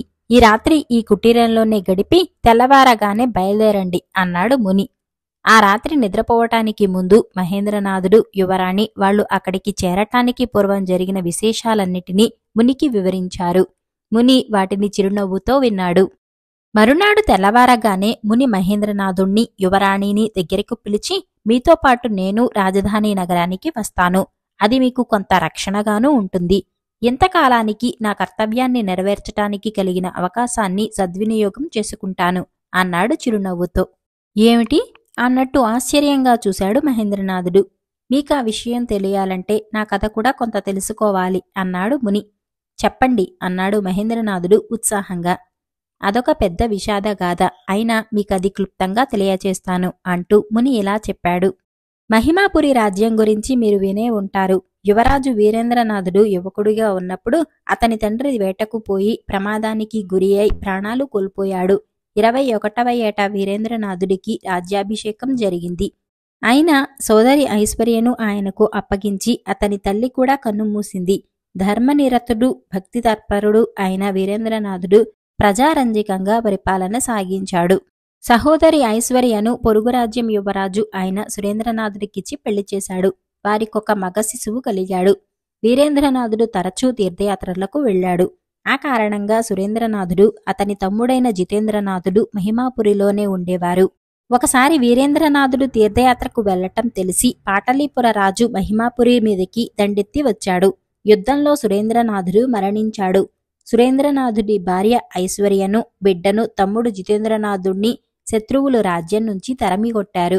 తీర్థయాత్రల నుంచి తిరిగి వచ్చిన వీరేంద్రనాథుణ్ణి పట్టి బంధించారు. తన తోబుట్టువు దూరం కావటంతో రాజు తీరని విచారంతో కారాగారంలోనే మరణించాడు. జితేంద్రనాథుడు అన్న కుమారుణ్ణి ఐశ్వర్యను తీసుకుని ఎక్కడికో తిరిగి ఆఖరికి వీరగిరి రాజ్యానికి చేరుకున్నాడు. అక్కడ కొంతకాలం ఒడిదుడుకులతో గడిచింది. జితేంద్రనాథుడు ఒక యువతిని పెళ్లాడాడు. అయితే హఠాత్తుగా ఆమె కూడా మరణించటంతో జీవితం మీద విరక్తి పుట్టి జితేంద్రనాథుడి ఇల్లు వదిలి దేశాటనకు బయలుదేరి ఆఖరికి ఒక అరణ్యంలో కుటీరం నిర్మించుకుని కాలం గడుపుతున్నాడు. అనాథగా వదిలి వచ్చిన వదినెను, మహిమాపురి సింహాసనానికి వారసుడైన ఆమె కుమారుణ్ణి చూడటానికైనా వెళ్లలేదు. ఆ మాటలతో ముని 2 కళ్ల నిండా నీళ్లు తిరిగాయి. ఆమె కుమారుడి పేరేమిటో చెప్పలేదు అన్నది యువరాణి. మహేంద్రనాథుడు అన్నాడు ముని ఎంతో ఆనందంగా. మహేంద్రనాథుడు ముని తన పినతండ్రి జితేంద్రనాథుడని గ్రహించి ఆయనను ఆప్యాయంగా కౌగిలించుకున్నాడు. నేను రాజధానికి వచ్చి 2 కర్తవ్యాలను నెరవేర్చాలి. మహేంద్రనాథుడెవరో రాజుగారికి తెలియచేయాలి. మహేంద్రనాథుడి తల్లిగారికి చెప్పా పెట్టకుండా హఠాత్తుగా ఇల్లు వదిలిపెట్టినందుకు క్షమాపణలు చెప్పుకోవాలి. ఆ తర్వాత నేను ఇక్కడికి నిశ్చింతగా తిరిగి వచ్చి ఈ ప్రశాంత వాతావరణంలో కాలం వెళ్లబుచ్చుతాను అన్నాడు ముని ప్రసన్న వదనంతో. మహేంద్రనాథుడు, విద్యావతి ఏదో చెప్పబోయారు. అయినా ముని వారిస్తూ, మీరు ఆశ్రమవాసుల దుస్తులు ధరించండి. నేను మీ వెంట ఉన్నాను గనుక మిమ్ములను ఎవరూ గుర్తుపట్టలేరు. ఇప్పుడు బయలుదేరామంటే సూర్యాస్త సమయ వేళకు రాజధాని నగరం చేరుకోగలం. అక్కడ నుంచి తిన్నగా రాజప్రాసాదం చేరుకుంటాము అన్నాడు. ఇప్పుడే రాజప్రాసాదం చేరుకున్నంత ఆనందంగా ఉంది మహాత్మా అంటూ యువరాణి ఆభరణాలన్నిటినీ క్షణంలో తీసివేసి కుటీరం లోపలికి వెళ్లి బట్టలు మార్చుకుని మునికుమారిలా తిరిగి వచ్చింది. మహేంద్రనాథుడు కూడా మునికుమారుడిలాగా తయారయ్యాడు. ముగ్గురు వీరగిరి రాజ్యంకేసి బయలుదేరారు. యువరాణి కనిపించకుండా పోయి 2 వారాలు గడిచిపోయింది. ఇంకా ఆమె జాడ తెలియకపోయేసరికి రాజు ప్రస్తుత గ్రహస్థితి ఎలా ఉన్నదో తెలుసుకోటానికి వాచస్పతాచార్యులను పిలిపించాడు. వాచస్పతాచార్యులు వచ్చి రాజదంపతులకు నమస్కరించాడు. అప్పుడు అక్కడే ఉన్న సేనాధిపతి ఉగ్రసేనుడు జగత్పతాచార్యుడి విషయం ఏమైనా తెలిసిందా అని అడిగాడు. రాజు వీరసేనుడు, జగత్పతి ఇతర జ్యోతిష్యులతో చర్చించిన విషయాలేమిటో తెలిసాయా ఆచార్య అని అడిగాడు. ఇప్పటి వరకు ఏ ఒక్క విషయమూ తెలియరాలేదు ప్రభు. నేను నా శిష్యుడు మంజునాథుణ్ణి వివరాలు సేకరించుకుని రమ్మని పంపాను. అతడు రేపో మాపో రాగలడని ఆశిస్తున్నాను. యువరాణి జాతకం ప్రకారం ఆమెకు ఇప్పుడు శుభ సమయం ఆసన్నమైంది. గ్రహబలం ప్రకారం ఆమె ఈ పాటికి రాజధాని నగరం చేరుకుని ఉండాలి. ఒంటరిగా కాకుండా ఆమె మరిద్దరితో పాటు వస్తూ ఉండాలి అన్నాడు వాచస్పతాచార్యులు. మంచి మాట చెప్పారు ఆచార్య. నా బిడ్డ క్షేమంగా వచ్చి చేరాలని భగవంతుణ్ణి ప్రార్థిస్తున్నాను అన్నది రాణి వజ్రేశ్వరీదేవి. ఉగ్రసేన, నగరం ప్రధాన వీధులన్నిటిలోనూ భటులను అప్రమత్తంగా ఉండమని ఆజ్ఞాపించు అన్నాడు రాజు సేనాధిపతితో. చిత్తం మహారాజా అని చెప్పి అతడు అక్కడ నుంచి భవనం వెలుపలికి నడవసాగాడు. అప్పుడొక భటుడు ఎదురుపడి సేనాధిపతికి నమస్కరించి, ప్రభు, రాజప్రాసాదం ముందు ఒక పల్లకీ వచ్చి ఆగింది. పల్లకీ వెంట 3 గుర్రాల మీద వచ్చారు. వారిలో ఒకడు రాజదర్శనం కావాలని కోరుతున్నాడు అని చెప్పాడు. అతడి పేరేమిటో చెప్పాడా అని అడిగాడు సేనాధిపతి. లేదు ప్రభు, చూడటానికి ఏదో రాజవంశానికి చెందిన వ్యక్తిలా ఉన్నాడు అన్నాడు భటుడు. పల్లకిలో ఎవరున్నారో చూశావా అని అడిగాడు సేనాధిపతి. లేదు ప్రభు, తెర అడ్డుగా ఉన్నది అన్నాడు భటుడు. సరే వెళ్ళు, ఇప్పుడే నేనొస్తాను అని చెప్పి సేనాధిపతి లోపలికి వెళ్లి ఇంకా జ్యోతిష్యాచార్యులతో మాట్లాడుతున్న రాజదంపతులకు సంగతి చెప్పాడు. వెంటనే రాణి వజ్రేశ్వరీదేవి, ప్రభు, పల్లకీలో మన కుమార్తె ఉన్నదేమో, ఏ రాకుమారుడో ఆమెను రక్షించి తెచ్చి ఉండవచ్చు, రండి వెళ్లి చూద్దాం అన్నది ఆతృతగా. వచ్చినది మన కుమార్తె విద్యావతి అయినట్టయితే ఆమె ఇంకా ఎందుకు పల్లకీలోనూ ఉంటుంది? రాజభవనం ఆమెకు కొత్త కాదు కదా, ఈసరికి లోపలికి వచ్చి ఉంటుంది కదా అంటూ రాజు ఆసనం నుంచి లేచాడు. 3 సేనాధిపతి వెంట భవనం వెలుపలికి నడవసాగారు. వాళ్లు భవనం సింహద్వారం చేరేసరికి పల్లకీ దించబడి ఉన్నది. గుర్రాల మీద వచ్చిన 3లో ఒక వ్యక్తి గుర్రం దిగి లోపలికి వస్తూ రాజుకు నమస్కరించాడు. రాజు నువ్వు అని అన్నంతలో అతడు అడ్డుపడి హిమగిరి రాజ్యాన్ని పాలించిన త్రిలోకపతి మనవణ్ణి అన్నాడు. హిమగిరి రాజు ఉమాపతి కదా అన్నాడు రాజు అనుమానంగా. నిజమే రాజా, అతడు త్రిలోకపతిని పదవీచ్యుతుణ్ణి చేసి ఆయన సింహాసనాన్ని ఆక్రమించుకున్నాడు. నేను త్రిలోకపతి తమ్ముడైన కైలాసపతి మనవణ్ణి. ఉమాపతి హిమగిరి సింహాసనాన్ని ఆక్రమించిన తర్వాత మా తాత కైలాసపతి, తండ్రి గజపతి, నేను రాజ్యాన్ని వదిలిపెట్టవలసిన నిర్బంధం ఏర్పడింది. నా పేరు జగత్పతి అని వివరించాడా వ్యక్తి. జగత్పతి అన్న పేరు వినబడగానే రాజు, వాచస్పతాచార్యులు విస్మయంతో ఒక క్షణం ఒకరి ముఖాలొకరు చూసుకున్నారు. ఉగ్రసేనుడి కుడి చెయ్యి నడుముకు వేలాడుతున్న వరమీదకి చేరి కత్తిపిడిని ఒడిసి పట్టుకున్నది. నేను మీకొక శుభవార్త తెచ్చాను ప్రభు. మీ కుమార్తె విద్యావతిని రక్షించి తీసుకువచ్చాను. ఆమె పల్లకీలో ఉన్నది అన్నాడు జగత్పతి పల్లకీ కేసి చూపుతూ. నా ముద్దుల కుమార్తె విద్యావతి పల్లకీలో ఉన్నదా అంటూ రాణి అటికేసి ఒక అడుగు వేసింది. మహారాజు ఆమెను చూపులతో వారిస్తూ, పల్లకీలో ఉన్నది విద్యావతి అయినట్టయితే ఆమె ఇంకా ఎందుకు దిగిరాదు? రాజప్రాసాదం ఆమెకు కొత్త కాదు కదా, ఆమె ఆరోగ్యం బాగానే ఉన్నది కదా అని అడిగాడు జగత్పతిని. ఆమె సురక్షితంగా ఉన్నది ప్రభు, ఆమెను ఇప్పుడే వెలుపలికి రమ్మంటాను అంటూ జగత్పతి పల్లకీని సమీపించి తెరను పక్కకు తొలగించి, రా యువరాణి, మీ తల్లిదండ్రులు నీకోసం ఎదురుచూస్తున్నారు అన్నాడు. పల్లకీలో కూర్చొని ఉన్న మాలిని తనను ఎవరో యువరాణి అని సంబోధించటం విని ఉలిక్కిపడింది. యువరాణి, త్వరగా వెలుపలికి రా, నిన్ను చూడటానికి నీ తల్లిదండ్రులు తప్పించిపోతున్నారు అని హెచ్చరించి జగత్పతి రాజదంపతులు ఉన్న చోటికి నడిచాడు. తెర తొలగించుకొని వెలుపలికి వచ్చిన మాలిని బెదురుతూ దిక్కులు చూస్తూ అడుగులు వేయసాగింది. దూరం నుంచి చూడటానికి తమ కుమార్తెలాగే ఉన్న ఆ యువతి చూపులలో అంతటి బెదురు ఎందుకు వచ్చిందో రాజదంపతులకు అంతుబట్టలేదు. సేనాధిపతి ఒక్క ఊపులో ముందుకు దూకి జగత్పతి చేయి పట్టుకుని, ఆ యువతి యువరాణి విద్యావతి కాదు, నువ్వు పొరబడినట్టున్నావు అన్నాడు అధికారం ధ్వనించే కంఠస్వరంతో. ఆమె యువరాణి విద్యావతి, అందులో సందేహం లేదు అన్నాడు జగత్పతి. ఆ విషయం నీకెలా తెలుసు? యువరాణిని ఇంతకు ముందెప్పుడైనా చూశావా అని అడిగాడు సేనాధిపతి. ఆ ప్రశ్నకు సూటిగా సమాధానం చెప్పకుండా, నేను ఆమెను దుండగుల నుంచి రక్షించి నా భవనానికి తీసుకుపోయి ఆమె మీద గ్రహాల దుష్ట ప్రభావం తొలగిపోయేంత వరకు ఆమెకు ఎలాంటి కొరత లేకుండా కాపాడి ఇక్కడికి తీసుకువచ్చాను అన్నాడు జగత్పతి. యువరాణి మీద గ్రహాల దుష్ట ప్రభావం పడిందని నీకెలా తెలిసింది అంటూ వాచస్పతాచార్యులు ముందుకు వచ్చి జగత్పతి మరొక చేతిని పట్టుకున్నాడు. ఆ విషయం నాకు జ్యోతిష్య పండితులు చెప్పారు అన్నాడు జగత్పతి. నువ్వు ఇన్ని రోజులు కనిపించకుండా పోవటానికి కారణం ఇదా? విశ్వాసఘాతకుడా, యువరాణి గ్రహస్థితి తెలుసుకుని నువ్వే ఆమెను అపహరించుకుని పోయి ఎక్కడో దాచావు.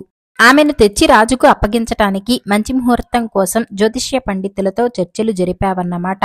జగత్పతి, నీ నీచకృత్యానికి సిగ్గుపడుతున్నాను అంటూ వాచస్పతాచార్యుడు అతడి చేతిని వదిలిపెట్టాడు. వెంటనే జగత్పతి తన కంఠహారంలోని తాయెత్తును చేత్తో గట్టిగా పట్టుకున్నాడు. ఆ క్షణమే ఒక మెరుపు మెరిసి మరుక్షణంలో ఆ ప్రదేశాన్నంతటినీ దట్టమైన పొగ ఆవరించింది. అదే అదునుగా జగత్పతి సేనాధిపతి నుంచి 2వ చేయిని కూడా విడిపించుకొని భవనం వెలుపలికి పరిగెత్తాడు. వాడు సింహద్వారాన్ని సమీపించి గుర్రం మీదకి లంఘించబోతున్న సమయంలో అటుగా వచ్చిన మహేంద్రనాథుడు ఎవడో చేతిలో హారాన్ని పట్టుకుని పరిగెడుతున్నాడని భావించి వాడికి అడ్డు తగిలాడు. వాడి చెయ్యి పట్టుకుని లాగి కిందకి పడతూసి మరొక చేత్తో వాడి తలకు పెట్టుకున్న కిరీటం వంటి తలపాగాను కింద పడేటట్టు కొట్టాడు. దాంతో జగత్పతి చేతిలోని హారం తాయెత్తుతో సహా మహేంద్రనాథుడి చేతిలోకి వచ్చింది. దానిని వడిసిపట్టుకుని మహేంద్రనాథుడు, నీ మాయలు ఇక సాగవు అన్నాడు. అంతలో రాజదంపతులతో సహా అక్కడికి వచ్చిన వాచస్పతాచార్యులు ఆ దుర్మార్గుణ్ణి పట్టి బంధించండి అని ఆజ్ఞాపించాడు. వెంటనే భటులు జగత్పతిని పట్టుకుని పెడరెక్కలు విడిచి బంధించారు. అప్పుడు సేనాధిపతి మహేంద్రనాథుణ్ణి గుర్తించి, నువ్వు వచ్చావా? ఈ దుర్మార్గుణ్ణి పట్టుకోవటానికి సహాయపడింది నువ్వా? శభాష్! యువరాణి ఎక్కడున్నదో కనుగొన్నావా అని అడిగాడు. ఇక్కడే ఉన్నాను మావయ్య అన్నది యువరాణి విద్యావతి.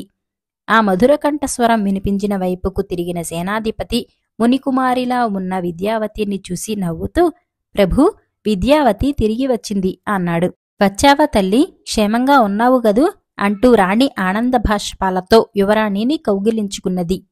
విద్యావతి, ఏమిటి వేషం అంటూ రాజు ఆమె తలను ఆప్యాయంగా నిమిరాడు. ఇంతలో మాలిని వచ్చి యువరాణికి నమస్కరించింది. పల్లకిలో వచ్చింది నువ్వన్నమాట అన్నది యువరాణి నవ్వుతూ. తర్వాత మహేంద్రనాథుడు రాజును సమీపించి నమస్కరించి, నేను తలపెట్టిన కార్యంలో విజయం సాధించాను మహాప్రభు. యువరాణిని వెతికి తెచ్చి మీకు అప్పగించినందుకు నాకెంతో ఆనందంగా ఉన్నది. ఈ కార్యం సులభం కావటానికి అదృష్టవశాత్తు మార్గమధ్యలో మా పినతండ్రి ఆశీస్సులు కూడా లభించాయి అంటూ పక్కనే మందహాసంతో నిలబడి ఉన్న మునిని చూపించాడు. రాజు ఆశ్చర్యంగా మునికేసి చూశాడు. వీరు మా పినతండ్రి మహిమాపురికి చెందిన జితేంద్రనాథుడు, సన్యాసం స్వీకరించారు అన్నాడు మహేంద్రనాథుడు. దేవీ ఆలయ దర్శనానికి వచ్చినప్పుడు రాజు వీరేంద్రనాథుణ్ణి చూశాను. ఆయన శత్రువులకు పట్టుబడి మరణించాడని విన్నాను. మీరు అన్నాడు రాజు. మా అన్న సురేంద్రనాథుడు యుద్ధంలో మరణించాడు. అప్పుడు శిశువుగా ఉన్న మహేంద్రనాథుడు, అతని తల్లి, నేను మహిమాపురి రాజ్యాన్ని వదిలిపెట్టాము. కొన్నాళ్లకు నేను సన్యాసం స్వీకరించాను. యువరాణిని వెతకటానికి వచ్చిన మహేంద్రనాథుడు దైవవశాత్తు నాకు తటస్థపడ్డాడు. అతడే మహిమాపురి రాజ్య వారసుడని మీకు తెలియచేసి అతని తల్లికి క్షమాపణలు చెప్పుకుని వెళదామనే నేను వచ్చాను అన్నాడు ముని. మంచిది, ఆమె మా రక్షణలో సురక్షితంగా ఉన్నది. ఇప్పుడే పిలిపిస్తాను అన్నాడు సేనాధిపతి. మీరు అనుమతించినట్టయితే నేనే స్వయంగా వెళ్లి మా తల్లికి ఈ శుభవార్త అందచేస్తాను అన్నాడు మహేంద్రనాథుడు. రాజు సేనాధిపతితో, ఉగ్రసేన, మహేంద్రనాథుడికి కావలసిన రక్షణ ఏర్పాట్లు చేయించు. ఈ క్షణం నుంచి అతడు, అతని తల్లి మన అతిథులు అన్నాడు. ప్రభు, ఒక్క మాట అంటూ రాణి వజ్రేశ్వరీదేవి రాజును సమీపించి, సాహసవీరుడైన మహేంద్రనాథుడు చూడచక్కగా ఉన్నాడు. మన కుమార్తెకు తగిన వరుడని భావిస్తున్నాను అన్నది. ఆ మాటలకు అక్కడి వారందరూ ఆనందం చెందారు. మహేంద్రనాథుడు చిన్నగా నవ్వుతూ యువరాణి కేసి చూశాడు. ఆమె సిగ్గుతో తలవంచుకున్నది. మంచికాలం వచ్చింది కదా, అంతా మంచి జరుగుతుంది రాణి అని రాజు మునికేసి తిరిగి, మహేంద్రనాథుడు, అతని తల్లి ఇక్కడికి వచ్చేంతవరకు మీరు ఇక్కడే ఉండవచ్చు అని వాచస్పతాచార్యుల వైపు తిరిగి, ఇప్పుడు యువరాణికి గ్రహస్థితి ఎలా ఉన్నదో ఆమె జాతకాన్ని పరిశీలించి తెలియచేయండి. రండి, అందరం లోపలికి వెళ్లి కూర్చొని మాట్లాడుకుందాం అంటూ రాజభవనంలోకి నడిచాడు. రాజుకు ఒకవైపున రాణి, యువరాణి, ఆమె వెంట పరిచారిక మాలిని, మరొక వైపున వాచస్పతాచార్యులు, ముని నడిచారు. సేనాధిపతి ఉగ్రసేనుడు మహేంద్రనాథుడి భుజం తట్టి అభినందిస్తూ, నీతో పాటు నేను వస్తాను. నీ వంటి ధైర్య సాహస వీరుణ్ణి కన్నా ఆ తల్లి ధన్యురాలు. ఎన్ని కష్టాలు వచ్చినప్పటికీ తన రాజవంశం గురించి నీకు తెలియచేయని ఆ మహాసాధ్విని నేనే స్వయంగా వచ్చి సకల మర్యాదలతో రాజప్రాసాదానికి ఆహ్వానిస్తాను అంటూ భవనం వెలుపలికి వచ్చాడు. అక్కడ సిద్ధంగా ఉన్న 2 గుర్రాలను అధిరోహించి ఇద్దరూ అమితోత్సాహంతో మహేంద్రనాథుడి తల్లి నివాస స్థలానికి బయలుదేరారు. కథ సమాప్తం.